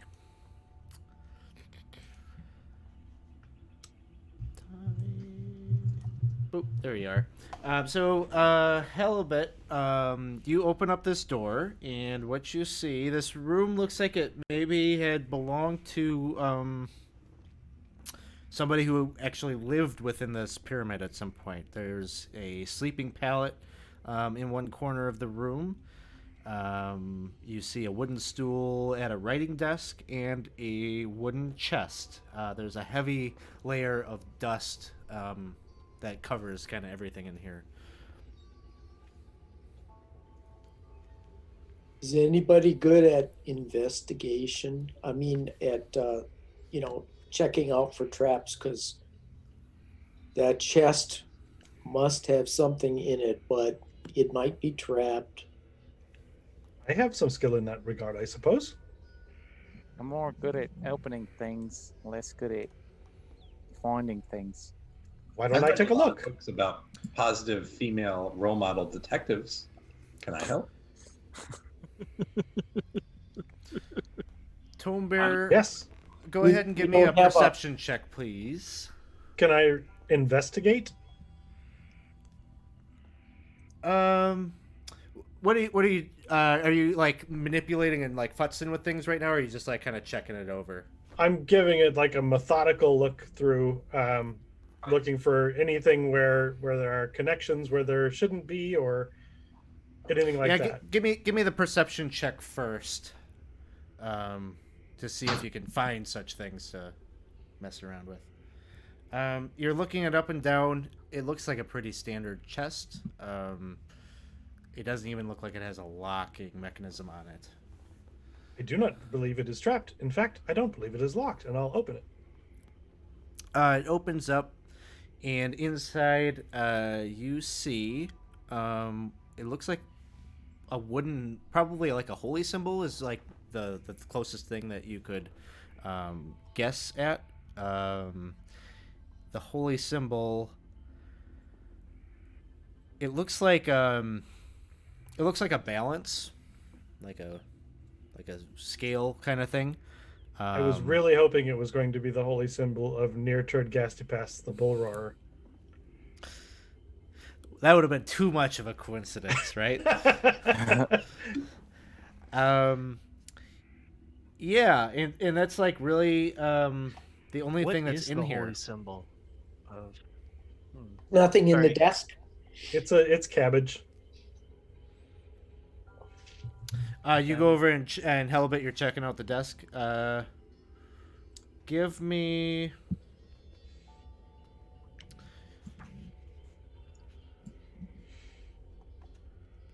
a perception check.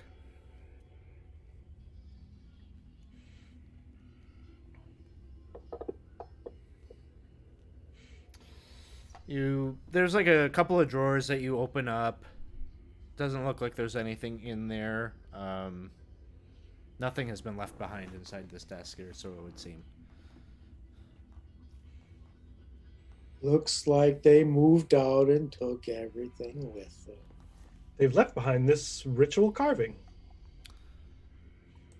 Let's see. I guess I haven't put anything in the inventory sheet yet, but I'm going to drop this holy symbol in there in case anyone wants it.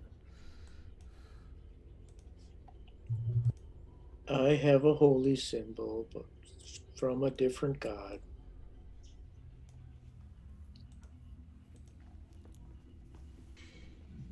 All right. Anything else you'd like to do in here?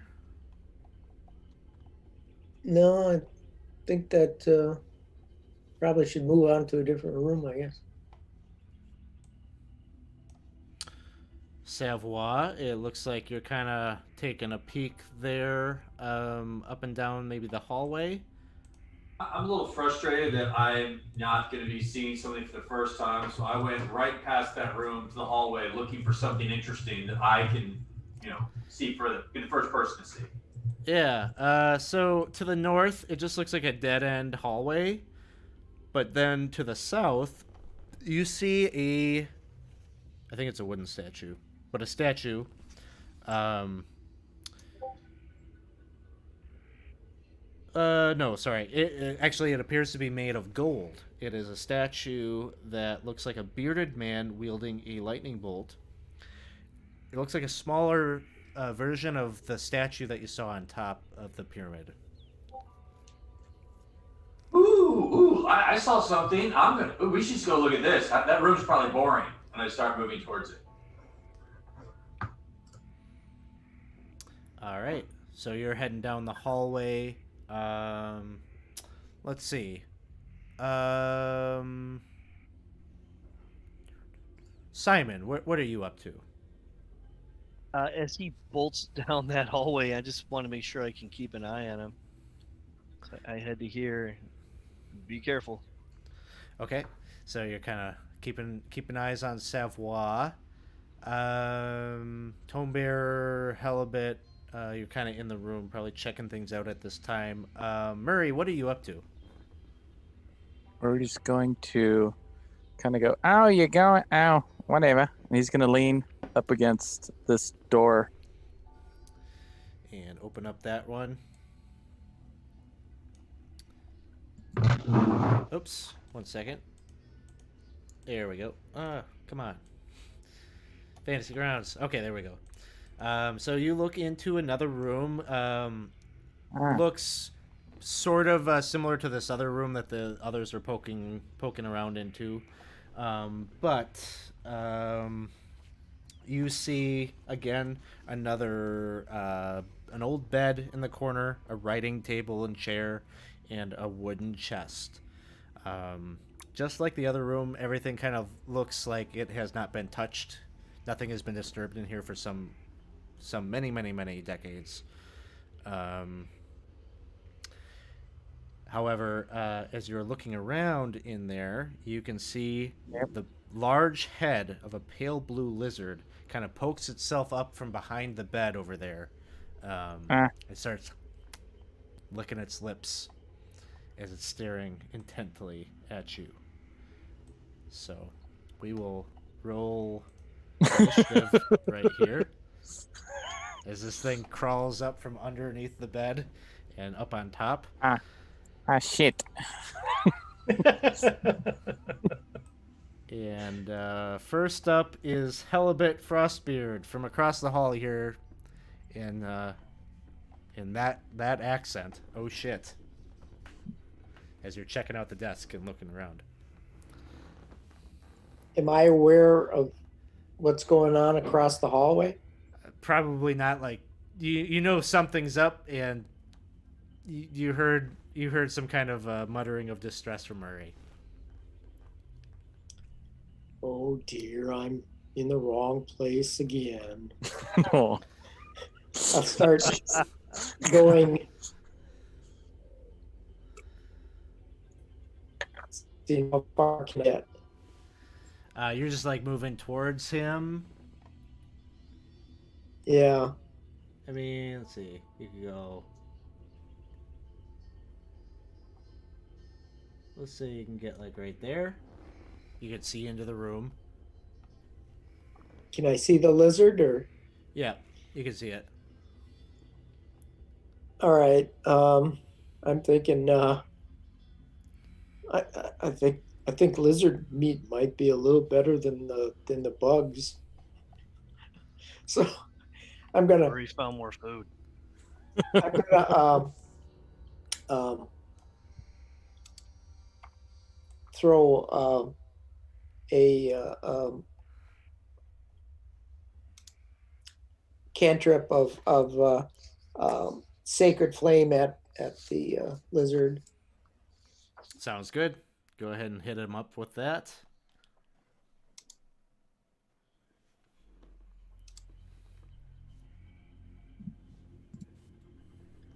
Put the save throw on him. Yep. And he's gonna make the save. Oh, yeah, that's the way it is. All right, Susie Applebottom, Apple Blossom. It is your turn. Although I don't know, that could be a new nickname. There's been a lot of talk about bottoms, so Yeah. So Has there yeah, been? I don't want you to confuse Susie Apple Blossom with Tip Round Bottom. Yeah. Nor do I want you to think that maybe I'm not wow. names. You've been farting a lot lately. She's like Murray, and she Yep. starts running. It happened. It happened. She sees Murray standing in the room. What does the lizard look like? I mean, like in the sense of, does it look like it's going to eat him?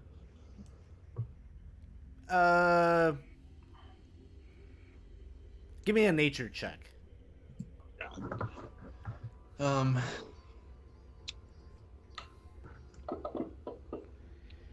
Is this a large creature? Yeah. So yeah, it's a large creature.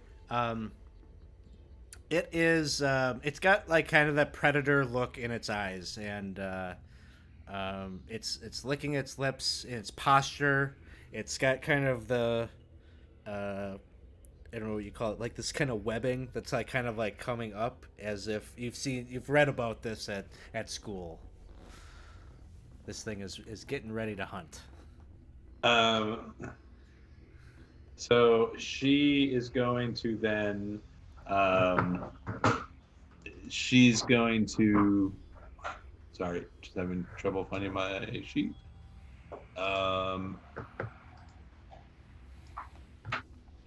She is.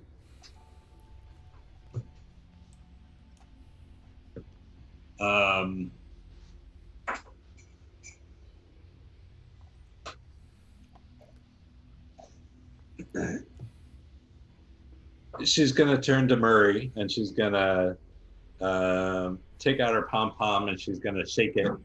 She says, "Murray, Murray, Murray," and give Murray inspiration. And then she's gonna turn to the lizard and put her fists on her hips and say, "Mr. Lizard, no one likes you." And she is going to. Oops. Does that work? No. Well, how do I drag a spell? So, you're trying to do vicious mockery. Sure am. So, if you hit the magnifying glass on it, Okay. and you've got you see the Wisdom DC 13.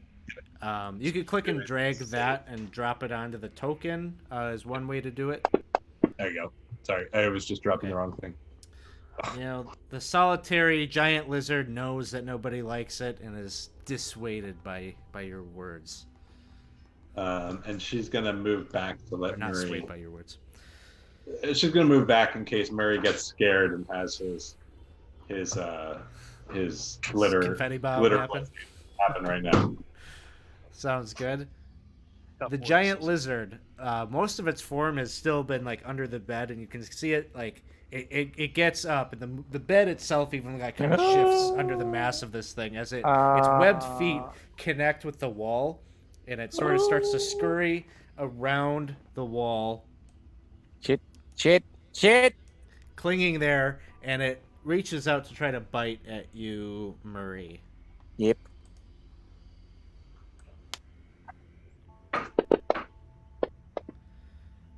Ooh, and it misses.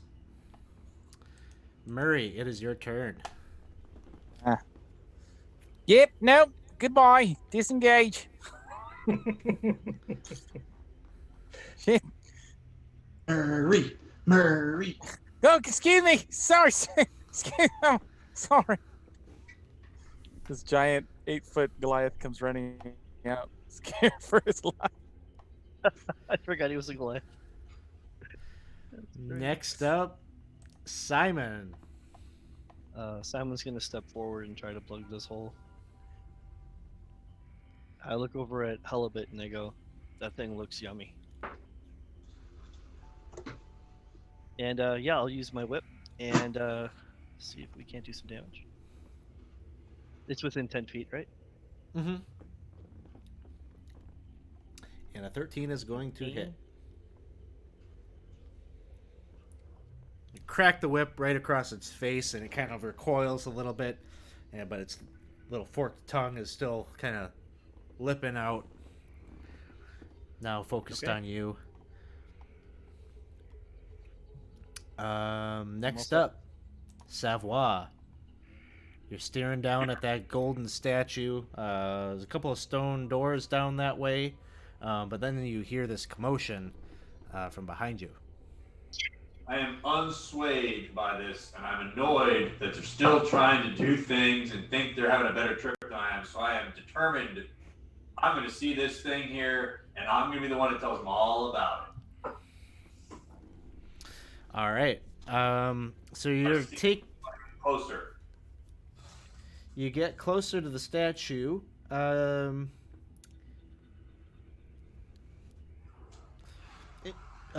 Just kind of checking it over, looking it over. Yeah. Give me an investigation check. Looking for anything that might make this more awesome when I tell them the story.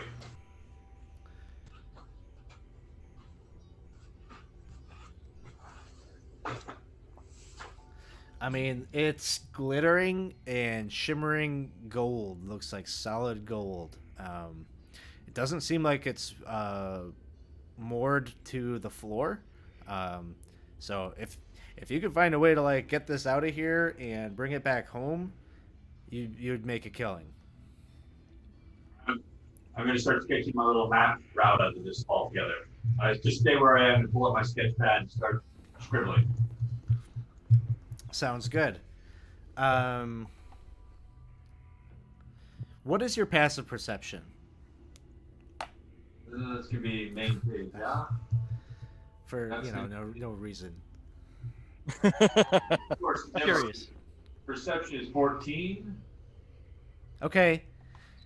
From that door that's right next to you, you feel like you hear voices. You can't make out, like, what they're saying or what language they're speaking or whatnot, but it sounds like male voices. And then we will turn to Tome Bearer's turn. I'll walk out of the room, and I see we're doing something. And I'll look at the lizard, and I'll hold out my arm, and my fingers like slide in a really if I were human or organic, it'd be really unnatural as they split apart, and a cord attaches to them, and I will wield my light crossbow that my hand turns into, and fire it at the thing.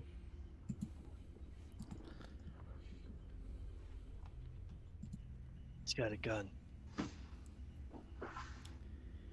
14 will hit. Ooh, 9 points of damage. This thing, like its webbed feet, like, detach from the wall as it, like, falls to the ground.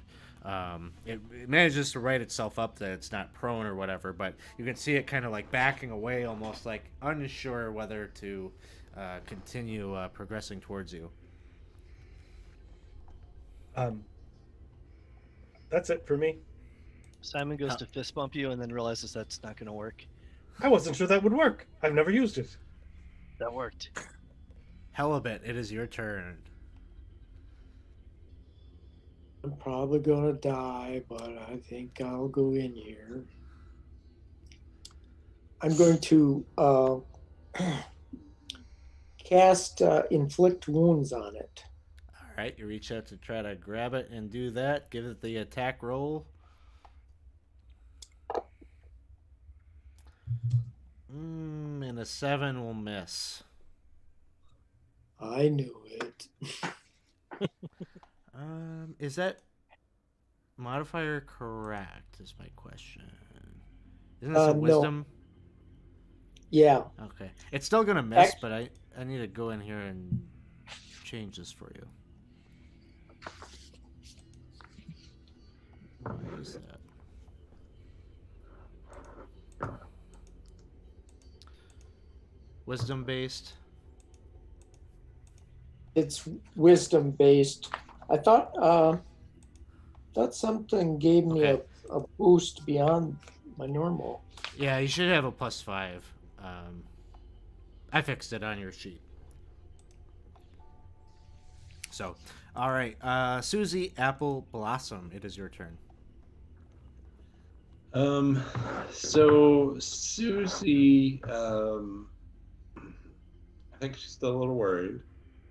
Now she's worried about the last thing she wants is to see Helibet even sadder. So she's going to do it again. She's going to say, "Hey Helibet, you can do it. Like, I have faith in you. You're so tough." So she's going to give him bardic inspiration, and then she's going to turn to the lizard again and be like, "You're ugly and no one likes you.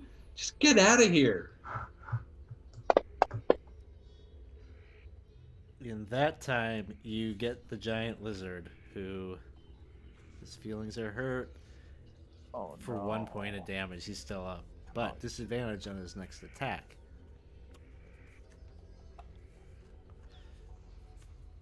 Which is about to happen. Giant lizard is going to try to bite at Helibet. A 12 will miss. Murray. Yep. Oh, all right. Cool. Yeah, I guess. Excuse me. Oh, all right. Yeah, someone else is in there. Okay, I guess I'll. Oh, yeah. Let's shoot now. Very heroically, he'll shoot his bow. And the bardic inspiration, do I call it? Can I call it after, or do I have to call You it can call before? it after. You can call it after. Call it after.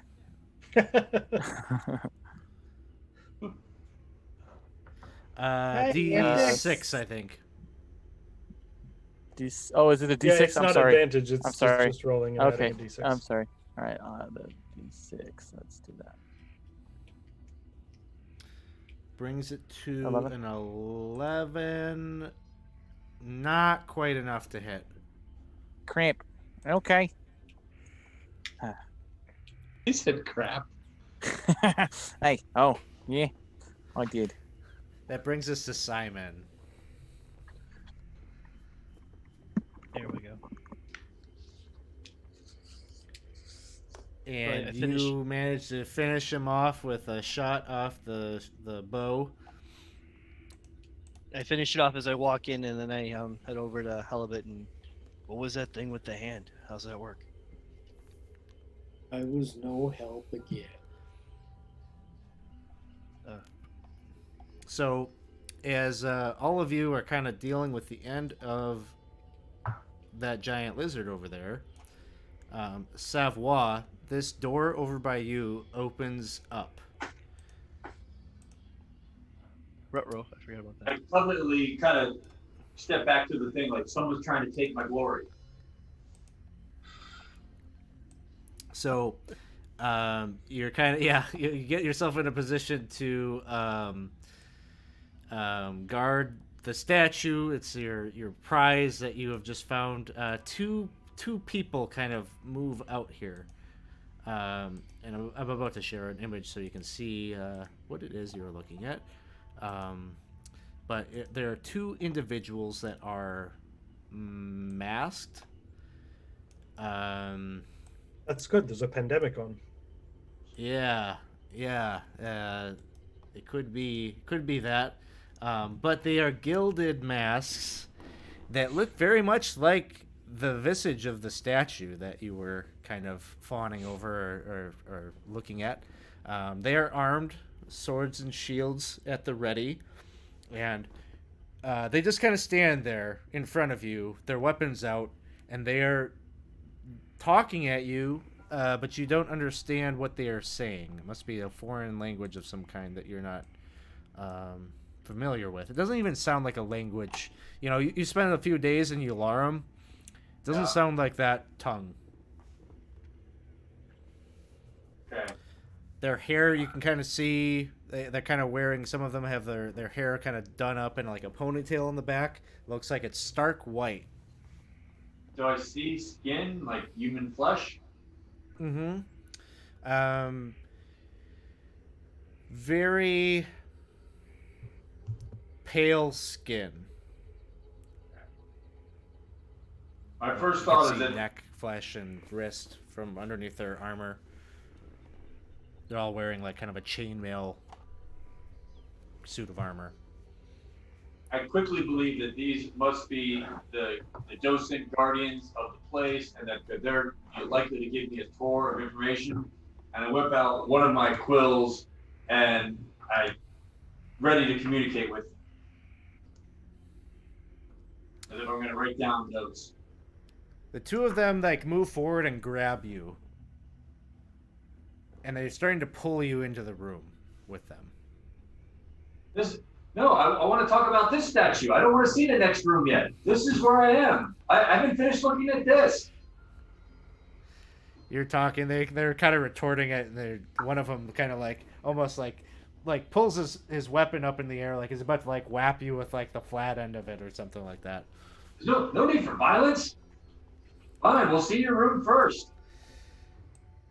So you get pulled into this. Oh God, it happened. It happened again. I'm hanging onto a token I can't put down. Okay. Come on, Fantasy Grounds, get your act together. All right, so you get pulled into this room, and that's what kind of happens down there. That resolves sort of as that combat is like wrapping up. So I'll come back to you, Savoie. We'll find out what happens to you in the room. If you stop looking down the hallway to see what I was doing, something happens. Yep. So back to the other 5 of you who've just felled this lizard. What would you like to be doing? I'd Turn like that into food, to take some meat off that lizard as much as what I think is edible. Sure. So you're going to spend some time with that. Give me a survival check. Can I help I in will any way? take a look at the chest. Sure. Simon, are you proficient in survival also? Nope. I was just trying to help. Like if he tells me to cut somewhere. Okay, I'm going to say your help maybe isn't so useful if you're not My proficient help in isn't very that skill. helpful. Yeah. So halibut, you kind of butcher this, and there should be a lot of meat here, but your cuts thing, and right? things That's a like good that thing. aren't going so well. You only are able to harvest like 1 pound of usable food off of this. I'm just not any good at anything. Looks good to me. Tome Bearer, you're checking out the chest. Yes. You open it up, and on the inside, there is a mask. It appears to be a mask that is made of. It's inlaid with gold. Okay. And kind of a wooden material, but it's got gold kind of built into it to depict some kind of a bird-like creature. Well, I understand that children like masks. I will go give like it to masks. Susie. I'm gonna try the mask on. It's probably a little big for Susie, but it fits over your head, and you have to kind of like continually like readjust it a little bit. But Over my shoulders, like I want to look around for something that I can use to tinker to refit it to Susie, something to take up the space. how heavy is it? Is it real Yeah. gold or? Yeah, it's real. Maybe like half a pound. It's not like super cumbersome or anything. You could probably pull some stuffing out of like the bed or something to like kind of Yeah. pat Yeah. it. And As you're turning around, you already see Murray kind of where he is. He's not getting any closer to the bed, but definitely he's like prone, checking to see if there's anything else under there that's about to jump out. He's like, "Yep, all right, we all good." it seems to be clear. You're all clear Oh, of any. yeah, I shouldn't have said more that before. I giant shouldn't have said it lizards. before you told me. And at this point, I've made a mess of the desk because I'm helping try to chop up the lizard. So Yeah, using that as like your butcher's block a little bit. Mhm. So those things are happening in the room there. Back down to the south, poor Savoy failed to really entice his comrades to follow him and tell the story of this statue. So he's got himself in a pickle in this room down here. So Savoy, you get pulled into this room, and there are a total of 6 humanoids in here. One of which appears a little bit different than the others. Does not have a true mask over his face, but something that almost looks like a hinged visor type style mask. You get, it looks like a mask that is fitted into a helmet that he is wearing. He's wearing iron chainmail over a dark blue tunic. And his mask, like I say, is more of a visor type of thing that is currently up. He's got kind of a kind of mangy goatee, and you can see he's got stark white hair like the others, sort of a pale complexion. And as you're being kind of pulled and forced into the room, he pulls the visor down, and suddenly you hear his voice telepathically talking with you, and he's intelligible, like you're understanding what he is saying through some mysticism or magic that he is channeling somehow. And he says, Somehow you have found your way here. You're clearly not one of us. Your complexion tells me that you are one from the upper world. Yeah, I want a tour and a vacation trip, and this was one of the stops. Are you the manager? Are you in charge? Vacation, you say? Well, this is a very strange place to come sightseeing. We have not had outsiders from the upper world in a long time. Myself, am I in charge? You could say that. I'm in charge of this lot. We are the Brotherhood of Gorm, or what's left of us. Spell that. Can you tell me how to spell that and draw that? That sounds like a very important thing. And I offer my quill and pad to it. Look, I'm getting the sense that you are very much out of your element. Maybe this place, you stumble upon it. This is a dangerous place that you've come to. Are you dangerous? I mean, we saw some weird spidery things. That was dangerous. The danger that you find in the nature, in the wild, is nothing compared to what lies below. We see, my kind here, my brothers, we have been dealing with something, a very powerful force, something that was awoken many years ago. Something that's killed off almost our entire civilization. Well, that sounds horrific. I mean, there's some big dude. He's like a monstrous kind of fellow. He talks really high-pitched voice, though. He's here, he could help. And we got a little girl. She's very positive energy. She could help out. I could get my friends. Maybe we could help out. Or they could. I mean, I would just write about it. Oh. Look, I don't know that it is wise for you to get involved with our dealings. Our dealings are our own. Well, you go and you tell your friends to depart here, leave. I think the hard part is we don't have any water or food. And that's kind of why we're here. I mean, do you know where there's water or food? Do you have a cafe? Well, my brothers and I, we have some food. We have some water. Limited supply, of course, but we will run out soon if we do not find more ourselves. Go ahead and make a persuasion check. You're trying to convince him that maybe you can help. He's sort of inclined to tell you to buzz off, but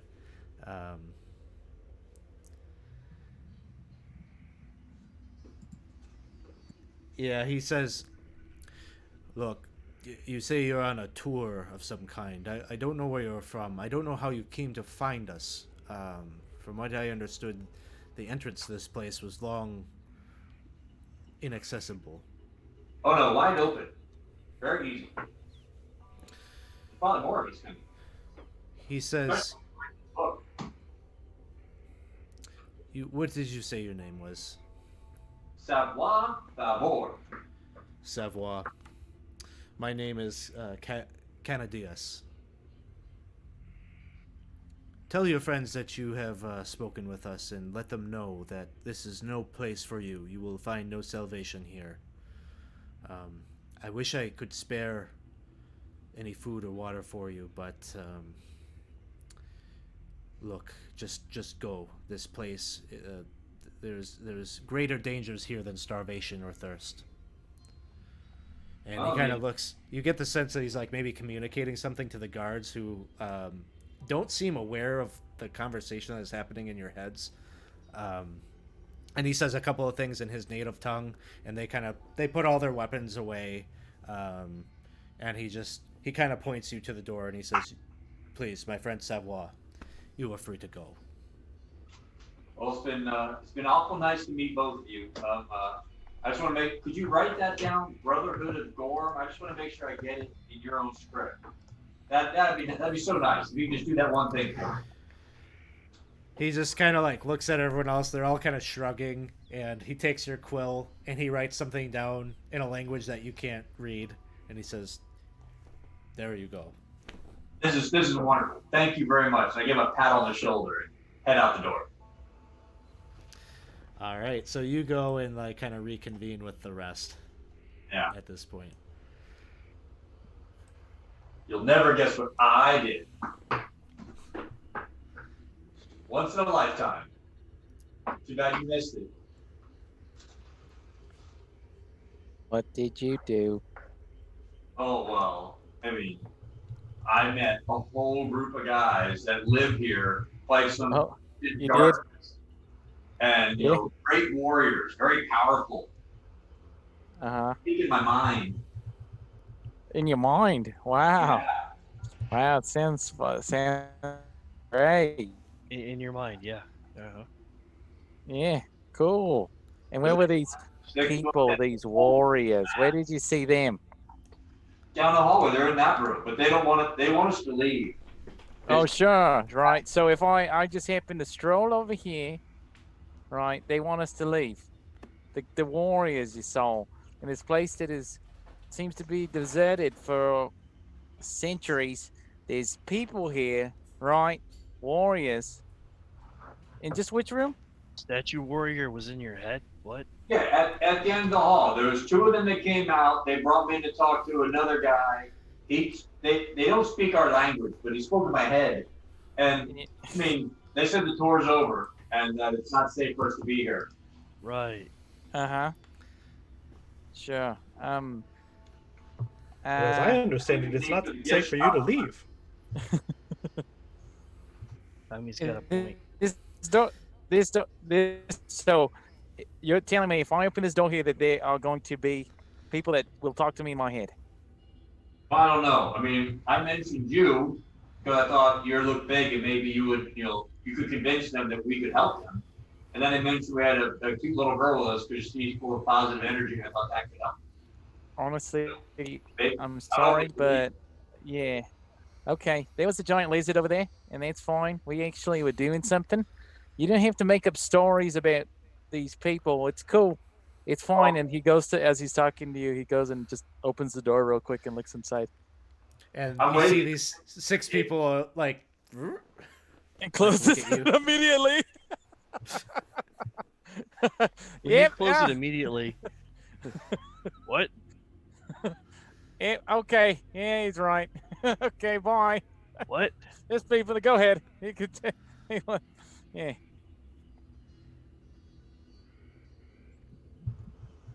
I think our little girl is pacing. Hey, Murray, I'm a bird. How do you think they survived here for all this time without a ready supply of food and water? Well, they didn't. They said that they couldn't spare any for me, but not that they didn't have it. But I'm good at making friends. Do you want me to try? They must have a ready supply to live here for years. Yeah, but they didn't want us to have it. I even asked if it was like available. We could buy it and purchase. And, well, I think if we search around, we might find where there might be some more water and food around here.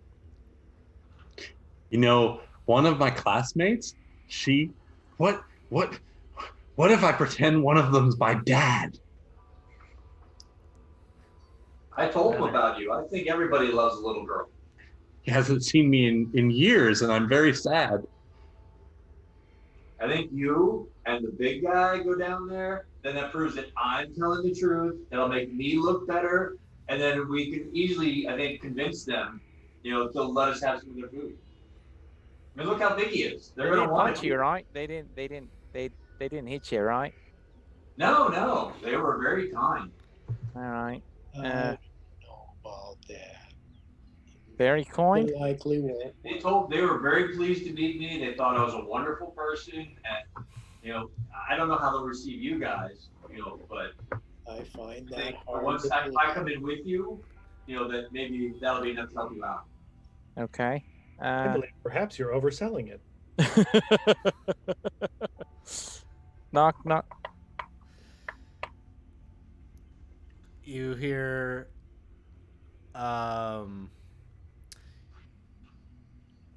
you hear a voice in your head say, "Friend of Savoie, Hello? enter." Okay. Could I just talk to you here? If that makes you feel more at peace, I have no qualms with that. Okay. Well, for now. And I guess everyone else is just staring me, watching me stare at the door. Yeah. I'll Are you be- talking out loud? Going, If I talk, does it work if I talk? Can you still hear me when I talk? I hear words that are coming out of your mouth hole, but I don't understand them. Okay. I never thought how difficult it was to think words and say them at the same time. Okay, I'll open the door then. Hello. And you open it up, and you see Canadius and these other 5 masked warriors, all very. I'm just trying to wave. Hi. I'm Murray Brett Jermaine. Murray Brett Germain. It is a pleasure to make your acquaintance. I'm sure that Savoie has told you this is a dangerous place. You should depart. Yeah, believe it or not, I really didn't believe him. I didn't believe you were actually even here. What are you doing here? We are biding our time. Our people are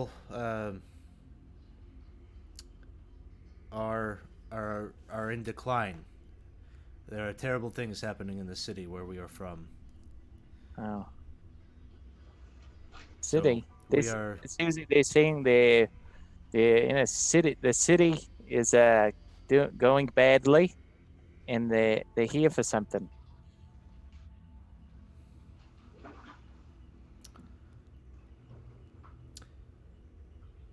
I'm sorry. Was that to Canadius? No, that was Okay. it's kind your of just party. I'm relaying kind of what's going on. Yeah.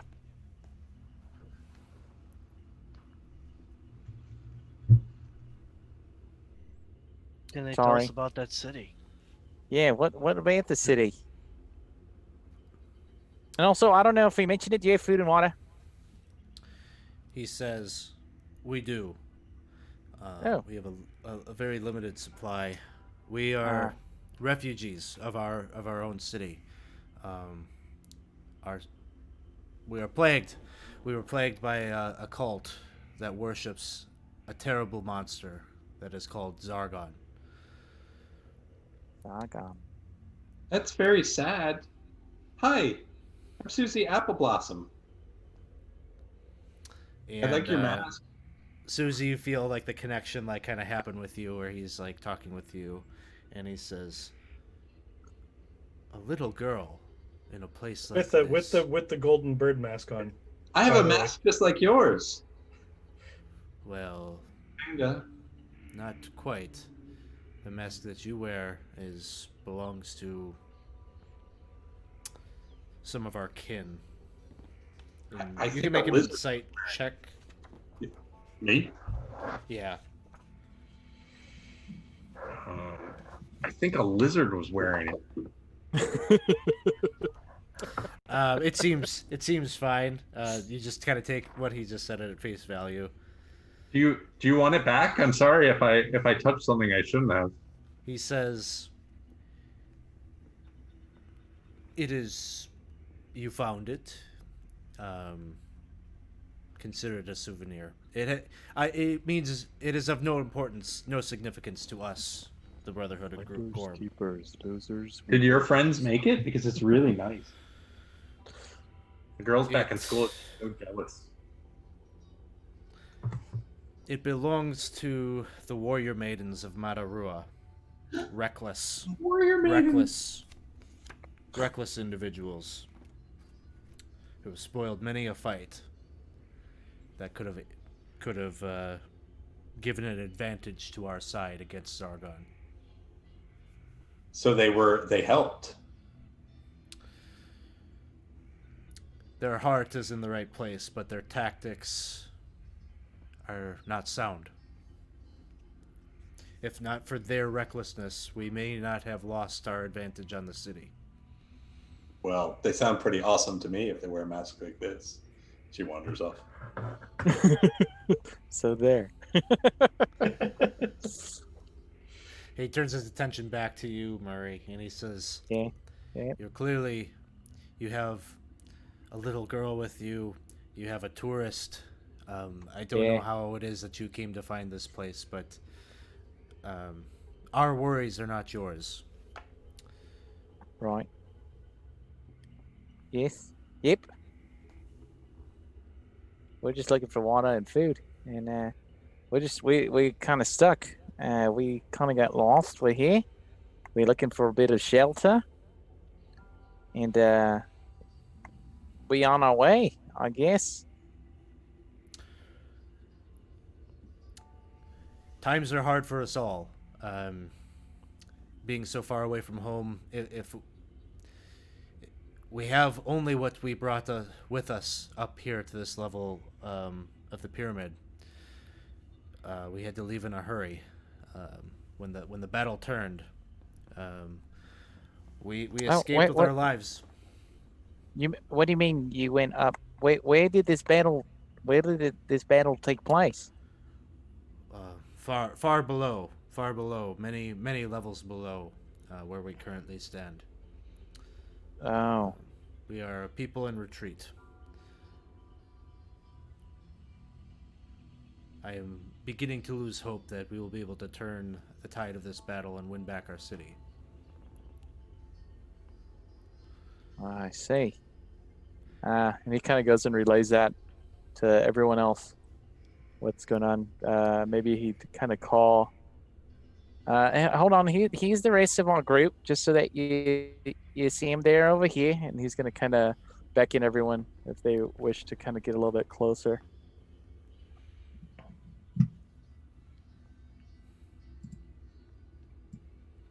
I'm more than ready to go with them and write this story down. I think we should go do this. This would be awesome. Is that about a city? Halibut's going to open this door right here.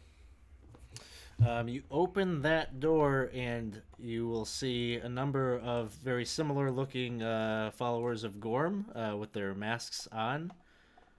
Kind of resting. Most of them are in there's like these 3 bunk beds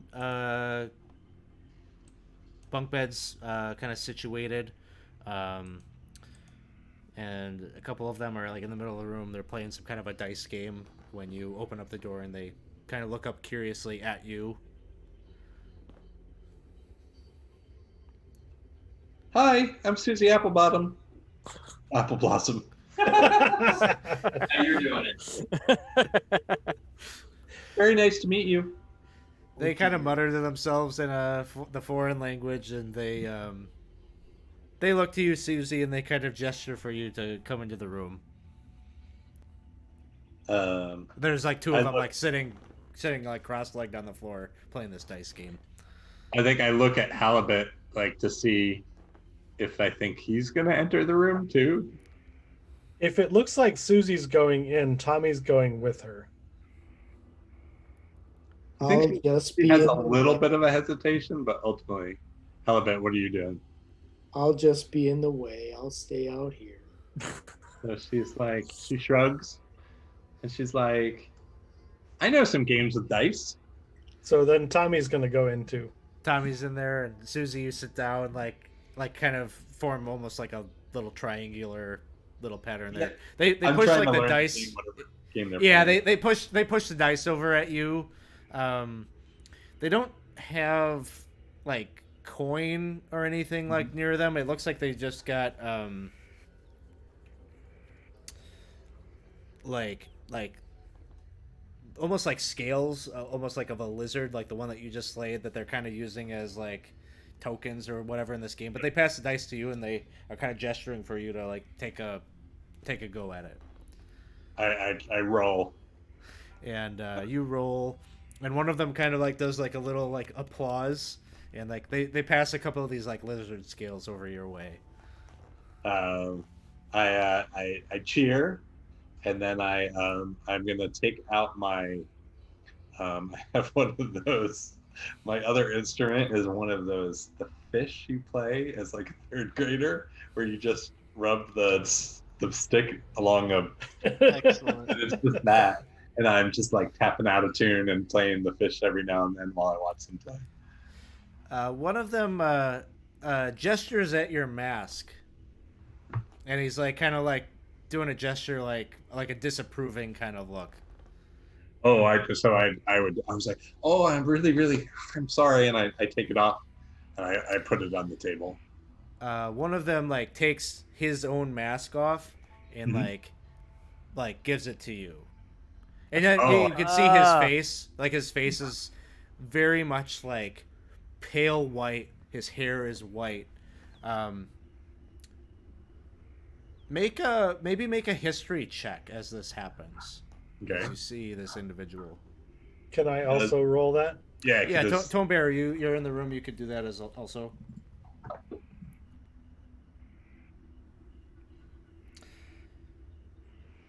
Nothing specific really registers about them and what they're all about. But maybe let's see, Tome Bearer, you had a 13. Tome Bearer, you have read about drow before, and there's something about looking at this individual, and some characteristics like the white hair that strike you as familiar about drow. Okay. And you don't know, like in this world, in the fiction that I've created for this world, the drow aren't really something that is common and have even almost been like myth up until recently. There had been some reports of seeing, you've played in a couple of the sessions where drow were a piece of it, but you've heard that drow are from almost like another world. There's like myth about that, but kind of few direct stories about them. Yes, but until recently, I thought everything outside of the library was a myth. So I think there might be more truth in these than I thought. Did he push over the mask to me like he was intending for me to put it on? He's giving it to you.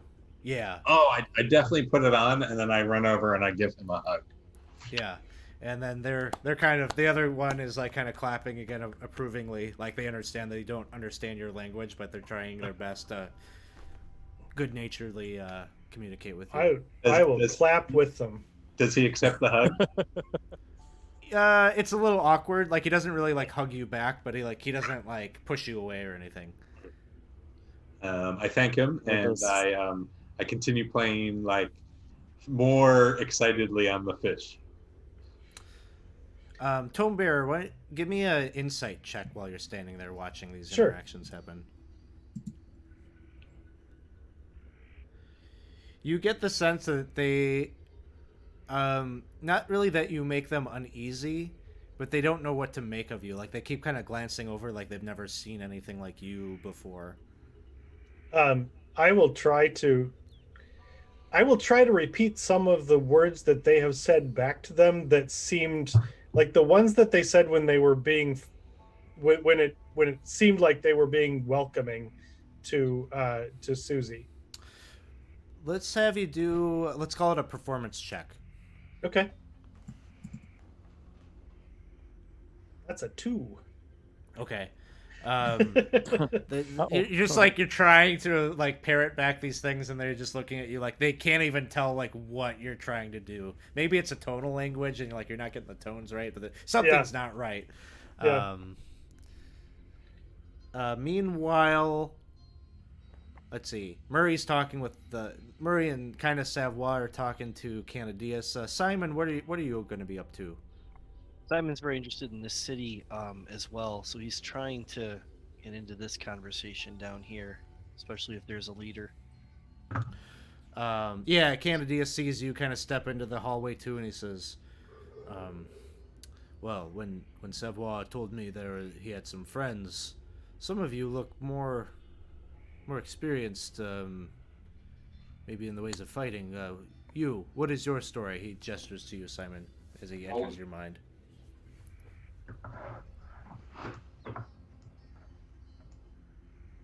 I'm looking for food and water too. There's a whole group outside. Sandstorm kind of made an entrance to this place. Then I heard about a city. How many of you are there? That came inside, the brave ones, about 6. Outside, there's more. And as you start to like tell him about like who's outside and everything, give me an insight check.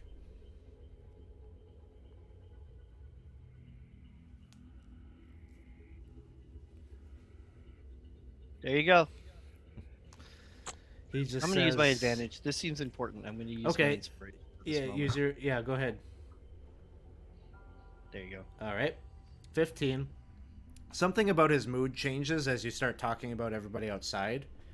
And he says, you know, he's starting to dig a little bit, asking you questions. He's been trying to push you away, like this isn't your business, you go away. And then you start to bring up the numbers outside, and he says, you know, he's asking you numbers. He says, how many strong fighters among you are there? About half of them are fighters or adventurers of some type. The others are merchants that are stuck here, wherever we are. And he says, well, now this is different. This is a different story. You have a powerful force outside. Maybe you can help us. Maybe there's enough of you that you can help us retake our city. Is this city going to have enough food and water for people? A whole lake of water. Now you've got everyone's attention. He says there's a lake down there. Oh, I've never seen a lake. a lake. Oh. What made him tell you about a lake? I mentioned that there's a bunch of people outside that could help. Ah, got it. Cool. He says, this is no simple task. We have to. We are being pursued by the followers of this beast that I had told your friend about, Zargon. We will meet a lot of resistance if we are going to retake our city. But in the short term, you need help. You need supplies. I'm willing to offer you this help, and I will give you half of what we have here if you are willing to pledge with us your loyalty and join us. Join our brotherhood. Ooh, I never had a brother. I want a brother. Can I join? If you are willing to commit yourself to our ideals, that of justice, that all right. of strength, Huh? the strength to protect our kin who are still down there, slaves. Justice. Free the slaves. So far, so good. Anything else? If you are willing to make that pledge and join our brotherhood, we will fight side by side. We will share with you what is ours is yours. I like this plan. There's a lot of people outside that are going to die if they don't jump on board. You've seen we're a mixture. Some of us are fighters, some of us might not be, and Hey. all of them will be willing to help because they're stuck out there. Very well. To cement our alliance, I will take you down to a place on the next level where we can cement this alliance and eat and drink together. Now you've got my attention. Everywhere we're going for a party. And is that going to pass through the gift shop? So he so basically what merchants? happens here is these others, the other brotherhood members are going to stay behind, but he wants to go with you as the representative of the brotherhood of Gorm. He's the only one that can really talk to you anyway. He tells you how he's able to do that. He is wearing a helmet of telepathy. That is what he is using to communicate with you. So he wants to take you. He tells you that these doors right behind them have been sealed shut, it is dangerous to go that way. So he leads you back kind of the way that you came. Opens up this door right down here. I'm going to start to reveal some of this map here. And he takes you to a stairwell over here in the corner that leads you down to the next level. Let me pop up the map here real quick.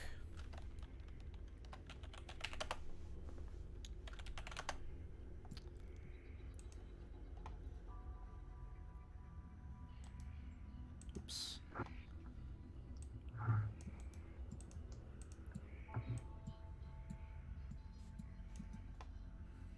As you start to leave, you know, the gamblers, the people playing the game, kind of bid farewell to Susie, and I will gesture at the other mask and as though I want to take it and see what they say.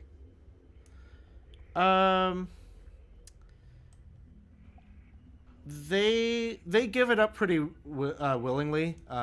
Maybe Canadius has kind of, you know, been communicating a little bit with them, and so they recognize you as allies at this point. And so feel free to add that. I don't have that like coded as an item or whatever, but you can, Susie and Tome Bearer, if you want to add a Mask of the Brotherhood. Great. To your I think Susie, when she sees everyone sort of walking away, gets up, runs out the door, and then runs back in and gives the guy who gave her the mask, another hug, and waves goodbye and runs off to the stairwell. So, dropping your tokens here. As you're making your way down this corridor here with Canadius, he gets to a door here. This map didn't load either. It's just black and token. Okay. This one's actually black for me too. Is it? It's black for me as well. Shoot. Just reveal a push. Well, hopefully I can just kind of describe how things are happening here. Who am I missing on the map? As if it matters, because half of you can't see it. You're missing Tome Bearer. Tome Bearer? All right. I think I got everyone there. So he just leads you down a hallway. Oh, Tome Bearer, not quite so morbid. I apologize. No, that's okay. He brings you down to the end of this corridor. Hey, there it is. What's that? Yep, popped up for me too. Oh, me too. Oh, you see it now? Okay. Something happened. I'll close it. So Maps are huge. He brings you to the end of this hallway here, and there is a stone door in front of him. I'm trying to find the handout that'll show you this. But he opens the door, and it reveals like another 10-foot wide like passageway. And he steps in and invites you all to step in with him.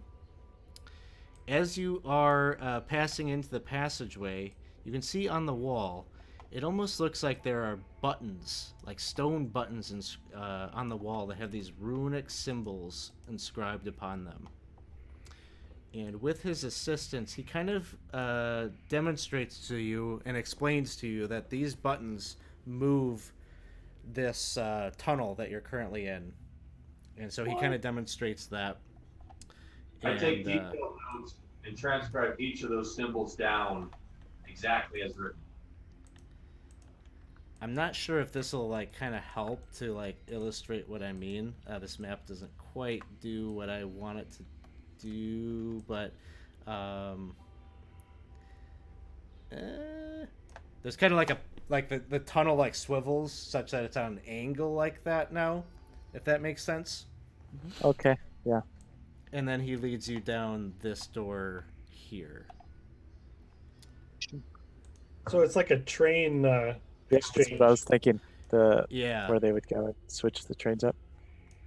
Yeah, so he opens the door, leads you down this passageway here, and brings you before another door. And he stops here and like kind of hesitates and waits for you all to kind of catch up. And he tells you, this is a sacred place here. We have a divine trap. You must say these words if you want to cross through here. And he enunciates a word like verbally, a phrase that maybe Tome Bearer is trying to take notes on, like how to say it if you ever needed to say it again. Yes. But he says the words and then he tells you what they mean. He says, these words they mean, by the great god Gorm. It is the way to pass safely through here. And he opens up this next passage, or this next door. And on the inside, you see the walls, ceiling, and floor of this room have been painted blue. There is a golden marble altar that is surrounded by golden candle holders and braziers that rest in the middle of the east wall. On top of the altar, you see a small stone statue of that same bearded man holding the lightning bolt that you've seen several times now at this point. There's a golden bowl that sits on the altar, and Canadius makes his way over there and picks up the bowl. Is this god one of the one who's currently farting? This is not the farting god, but as you're coming into this religious But place, is it one of the ones that we made fart upstairs? That's it currently was still farting? yes. And coming into this religious sacred place is probably a great time for Murray to make a con saving throw. Oh, thanks. Cool. Man. I was excuse me, do you have maybe a place I could God, I have so many maps up now, I need to get to my player. There we are. Okay. Simon's going to ask Canadius the name of this deity, and I'm hoping like the fart goes off right after. Just... Oh. Do you have advantage? Do you have inspiration? I. Wow. If you wanted to use it, I'd let you. But a 9 is gonna Do we have, have you rip. Do we off have a it? Do big, we juicy have one. Do we have a chat? Yeah, you got it at the beginning. I don't know if you spent it or not. Oh, this is time to use it because this is like do or die, right? This is like yeah, this could be real bad. Yeah, he's already It'll be like starting the part that scene in Step Brothers where like it's all good and then the big fart happens. He's like, I don't know. The suit seemed a little fucked now. Yeah, we already got the green apple 2 steps going on.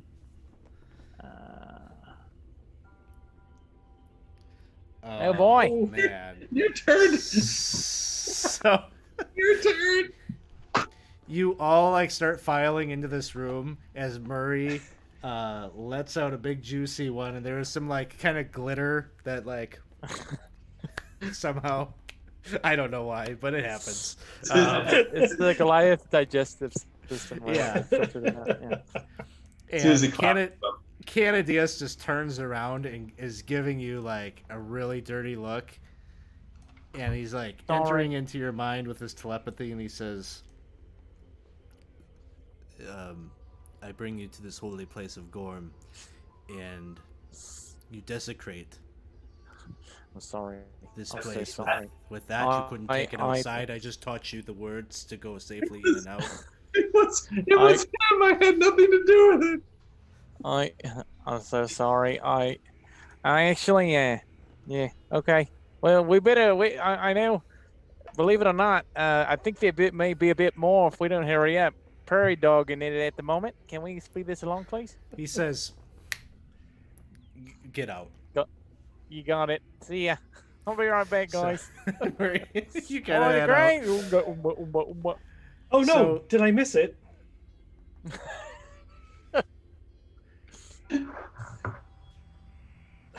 Canadius like it seems like he kind of like readjusts his composure as Murray leaves, and he says, "Okay, so."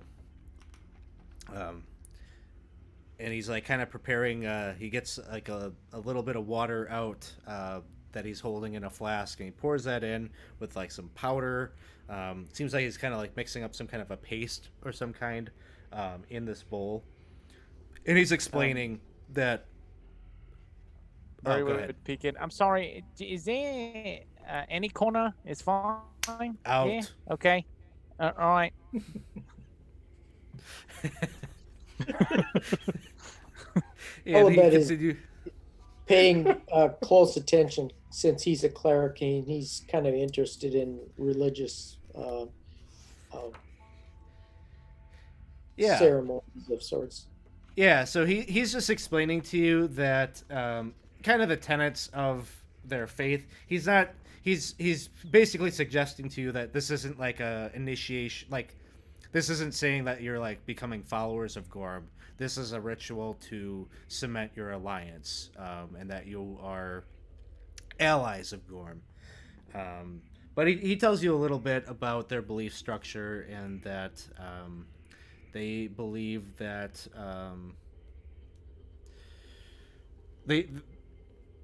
they were the ones that kind of originally created the justice system within their society, and that they believe in punishment, but fair punishments that would fit the crime, like making flatulent insolence. You know, they can't be they gotta spend some time out in the hallway for their transgressions.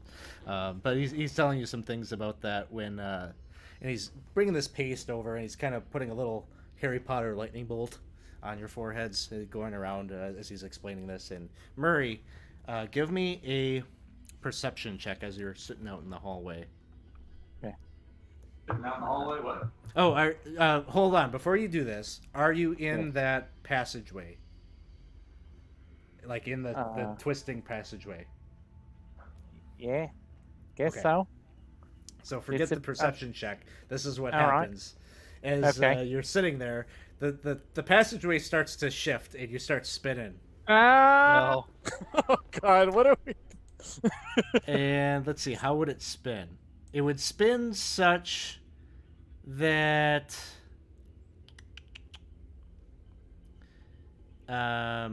you end up back like in the original position like this, Okay. right?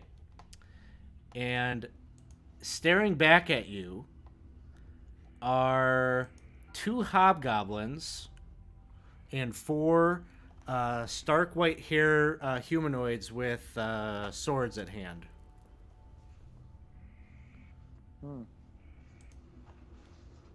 What would you like to do? Pull up my pants.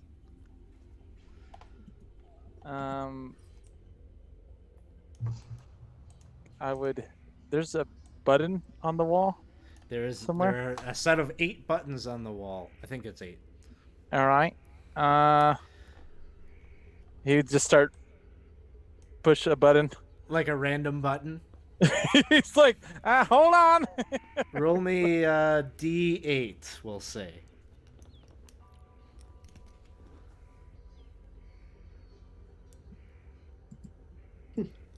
Okay. So the hallway spins around, and you end up in... How do I do this? God. Here we go. Come on, Fantasy Grounds. So it's like a northeast, southwest direction right now, and you end up over there. Yep. Yeah. What do you do as it turns around? You got a door right in as front of it's you, going, stone door. Yeah. I think I'm going to just keep on trying to get back. He's kind of holding his hand out. Hold on. Give Sorry. me how about an intelligence check? All right. It's gonna end well. Use your Probably shouldn't use- inspiration on the, I prob- the fart. Yeah, I thing. probably shouldn't have used that, right? Intelligence check, you said? Yep.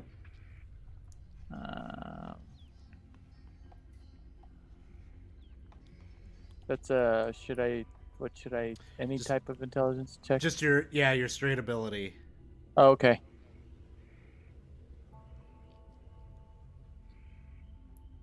Hmm. 13. 13 is what I was looking for. You managed to get to the door. I Right. think you were intending to get back to the group, right? Yep. Head out the door and you start running back. By the grace of guys, he's gonna bust open the running, and just like running with his flailing his arms back and forth, going, guys. Give me one more intelligence check to see if you can recall how to like say that phrase before you head through the door. Okay. You got it.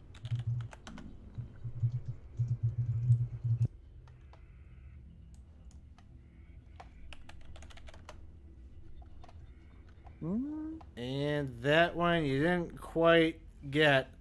By the grace of gold masks. You probably said something by the grace of, and you said that other deity's name in their language, the flatulent one. What was it? Yeah. It was Near turd gas. near turd gasty past the bull roar. So you need to give me Yes. nothing, because it automatically happens to you that the Gorm's lightning strikes you and you take All 1 right. point of damage as you pass through the door.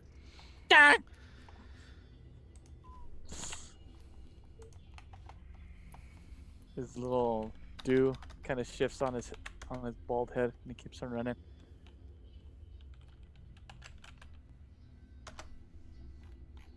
And he eventually, if it's okay, he busts open. He goes, "Well, it's people, things, creatures, You trying to say? And I went outside to take a shit, and when I looked up after I was done with my business, there were people staring at me across the hall." And as you're explaining all of this, that is when you see the 4 robed cultists behind you, all of them masked with this strange kind of gilded mask with like a single horn that sticks up off of it, and they are accompanied by 2 hobgoblins. And so this is where we will roll the last initiative of the night, and the big fight at the end happens. Were they able to? Okay, there was a glitter bomb their way. A glitter bomb? We're already there. I mean, honestly, we're already at that point. So. All right, so Canadius reaches for his weapon, pulls out his longsword, and says to you, "Well, this is a lot better. This is a much better way for us to cement our friendship by slaying a few of our foes right here, right now." And Savoie, you are up first in the initiative. So I've just been standing there trying to take notes and script the description of the room, and as I see it, I really don't know what's happening. Murray's coming, he's yelling something. He's like, so I'm just kind of holding my quill there, ready to see if I see something to attack, throw it at. But I'm just standing about 20 feet from the doorway, ready to act. Sounds good. Murray, it is your turn. Yep. Hey, how you doing, Tommy? And he's gonna hide over here, and he's going to. I guess he is going with that. Yeah, that's enough range. He's gonna try to take a shot off. Sounds good. Yeah, we'll do that. Behind Tommy, even though how big is Tommy? Ed? I don't think he's there. Oh, okay. Am I? All right, let's do that. I don't know. Warforged generally like 8 feet tall? Probably 7, 8 feet? All right. I don't know. Check. I'm sorry. I'm so like discombobulated with all these windows. I need to close them all. Okay. Here we go. Oof. First one will miss. Let's Susie see. Apple Blossom. Susie runs up so she can see them, and she wags her fish sort of threateningly, and she tells them to leave her friends alone, poopy heads, and she's going to Schmockeries, as I find it. Sorry, I'm not used to using spells in Roll20 yet. Here it is.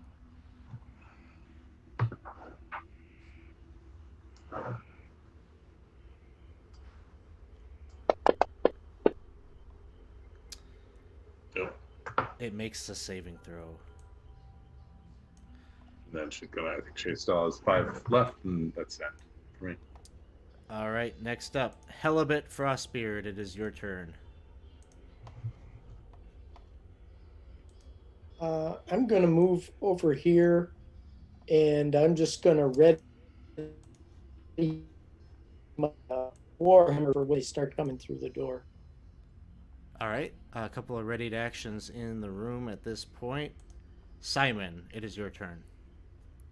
Simon's going to walk up to the door to get a good look, and then choose to take the dodge action and let them come to him.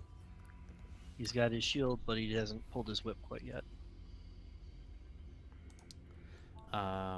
Canadius kind of suggests to you all, he's encouraged by the fact that none of you have run out there. He says you've already proven to be better allies than the Sisters of Matarua. And he uses a bonus action to grant all of you advantage on your next attack roll, as he says some encouraging words from the scriptures of Gorm, and pulls out his longsword also, and kind of moves to right here, just out of eye shot, right by the door, waiting for them to make their move. The cultists move forward 5, 10, 15, 20, 25, 30. This one gets to right here. So I didn't keep track of all the readied actions that you all have, but I think, Simon, you used dodge. Helibet, what were you doing? I had my Warhammer ready. Okay, so you're there. Go ahead and take a swing. And it's a critical hit. Go ahead and roll some damage. Wow, who would have thought? Crits. And he goes down, dying. Nice. Let's see. Cultist 2 over here also charges forward. Canadius is there, weapon in hand. Ready to action as well, Alex. Okay, why don't you were actually first in the initiative before Canadius, so go ahead and go first. Get rid of it. Okay, an 18 with the dart is going to hit.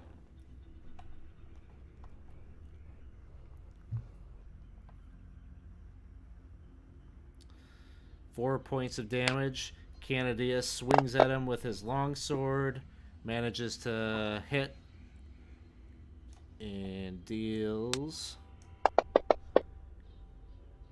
enough damage to drop him. So they're just coming in for the slaughter. Cultist 3, 5, 10, 15, 20, 25, 30. Gets to right there. He's going to dash and get into the room. And then Cultist 4 will do the same. The Hobgoblins are up next.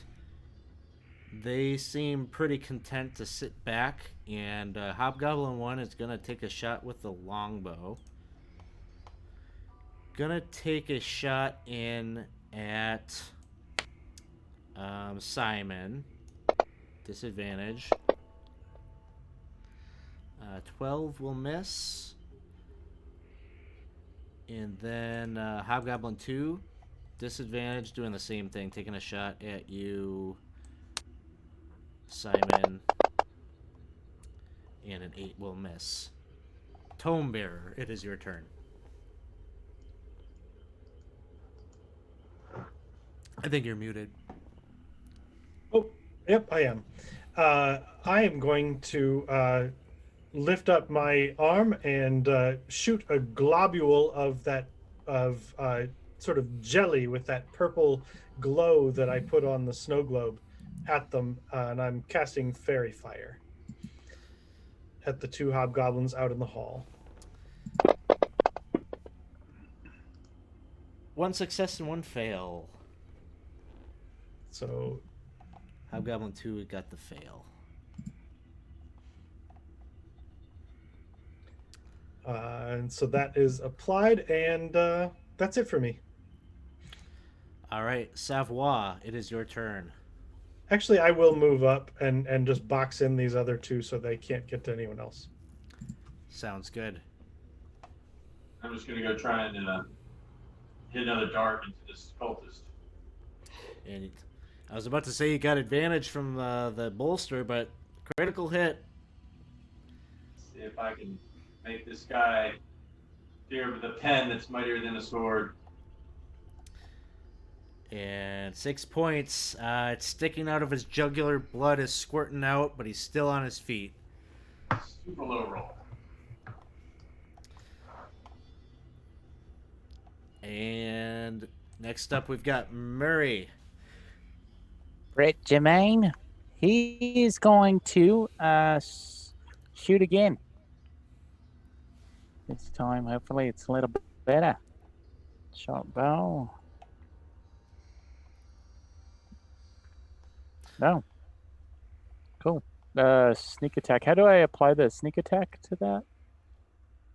I think, did I give you a sneak attack? Oh, yes, I did. You did. Just on your actions tab, hit the effect button.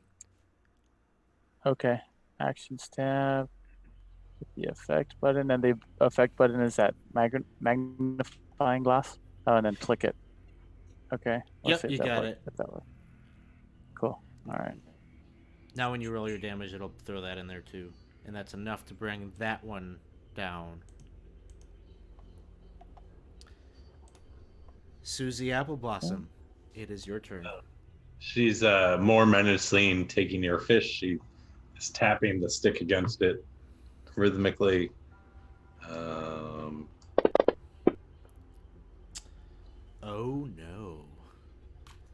Please roll a D. Sorry. That's Not an easy attack roll. roll. Yep. So 3 points of damage, and he's going to have disadvantage on the next one.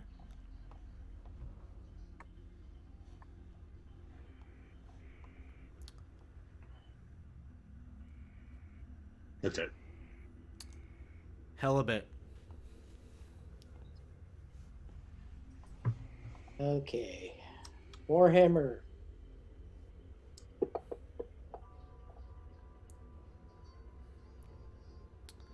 That's a hit.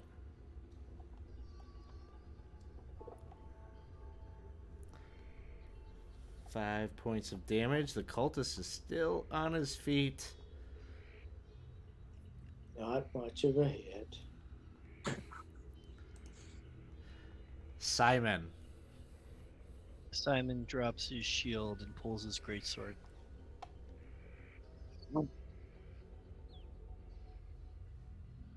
All right, that's a hit.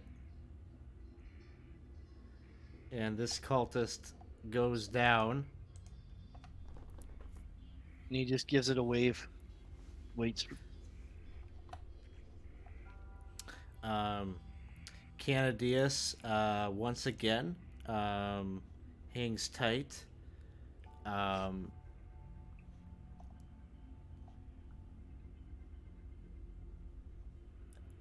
Gives a bolster. He gives some encouraging words over there to Helibet, and he says, "Fret not. You fight. You fight bravely. I am happy to fight with such strong warriors from the upper world. Do not despair. We've got this." Gives you advantage on your next one. The two hobgoblins, seeing all of their minions kind of collapse in mere seconds, think twice about entering into this combat, and they quickly withdraw and dash down to the end of the hallway, at which point you hear the grinding of stone, very similar to what you heard, Murray, when you were over there, when you all spun around in there. And so they withdraw and flee from this combat. Probably bring back reinforcements. Probably. Canadius says, "This is a good day. Not only were we able to cement our friendship, I can see that you are all competent warriors. I'm feeling better about our chances of survival, and I look forward to the future battles that we will have against the followers of Zargon. I will be happy to share with us what we have in terms of resources with you." I'm going to lift up my hand that just fired the globule out, and you can see a little mechanical chamber spin to another sort of barrel, and a needle pops out, and I'm going to turn and I jam it into Simon, and I cast Cure Wounds.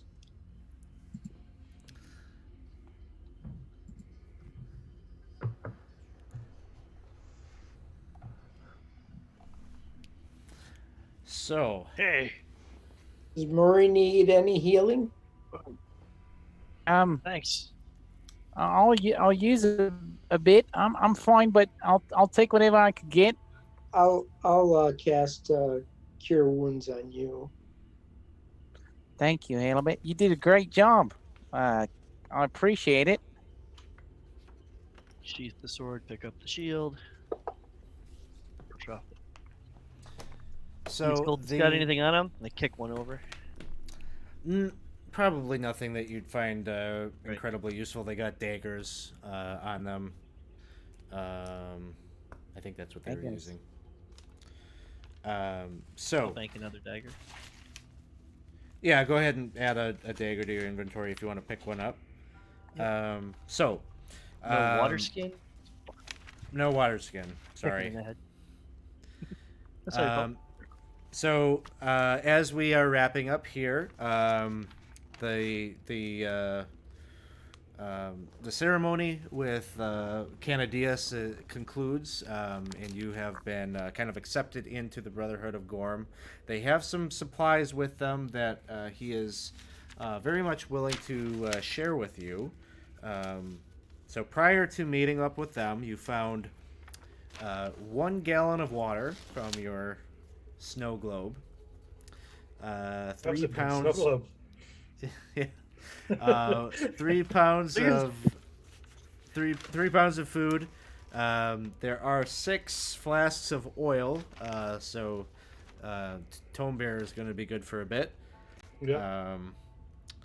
And in addition to that, what they can give you, he's willing to give you up essentially 6 pounds of food. In addition to the 3 pounds? In addition, and 12 gallons of water. So all in all, you have found 9 pounds of food, 13 gallons of water. So I've got that kind of written down. We'll just have that as kind of a communal thing that future parties can use to get their benefits of their long rests. as long as you're okay with that, unless anybody wants to take some for their private stash. But for the gaminess of this, maybe it works best just to have like a communal fund that people can apply and use as they go forward, as long as you're all good with that. Makes sense. Good. Baumgartner says that sharing is caring. She's right. I like that. I'm going to write that down. Well, wow, we got quite a bit further than I was expecting to on night 1 of the Lost City. So thank you all for coming and hanging out and doing the first one of these with me tonight. Because we were very productive and did not get off task at all. Yeah, we were focused. All right, definitely. Nothing. Yeah, and we built in some Great lore that some great lore, yeah, to develop more. So yeah, thanks everybody. We've got a couple more of these on the calendar this month. So if you were watching us and thought it looked like fun, come hang out and play Lost City. These are all our Patreon folks that were able to join us for this game. So check out the Patreon. Our patrons get the first crack at signing up for the games when they go up, when the signups go up. But you can also potentially get in as a subscriber. Whenever we've got open seats in the games, I'll reach out to our Twitch sub list to see if we've got anyone that wants to come and join us in one of these games. Also encourage you to come hang out with us on Discord, where maybe a few of us are going right now to go hang out. So join us there. We'd love to have you talk about D&D and just generally hang out and have fun with us in between games. Tomorrow night, we got a couple of games this weekend. Tomorrow morning, we've got Corey is going to be running some Eberron in the Oracle of War AL campaign. No game tomorrow night. That has been moved to Sunday morning. Ed, do you know when you're starting up? Is that 9 a.m.? I'm trying to remember off the top of my head. Kingmaker with Dave, DM Dave. So come check that out on Sunday morning. And then Sunday night, Paul is busting out some Call of Cthulhu. So come check that out, 6:30 Sunday night. All right, I'll pull us offline. Thanks everyone for watching. We'll see you all soon. Yes. Thanks again.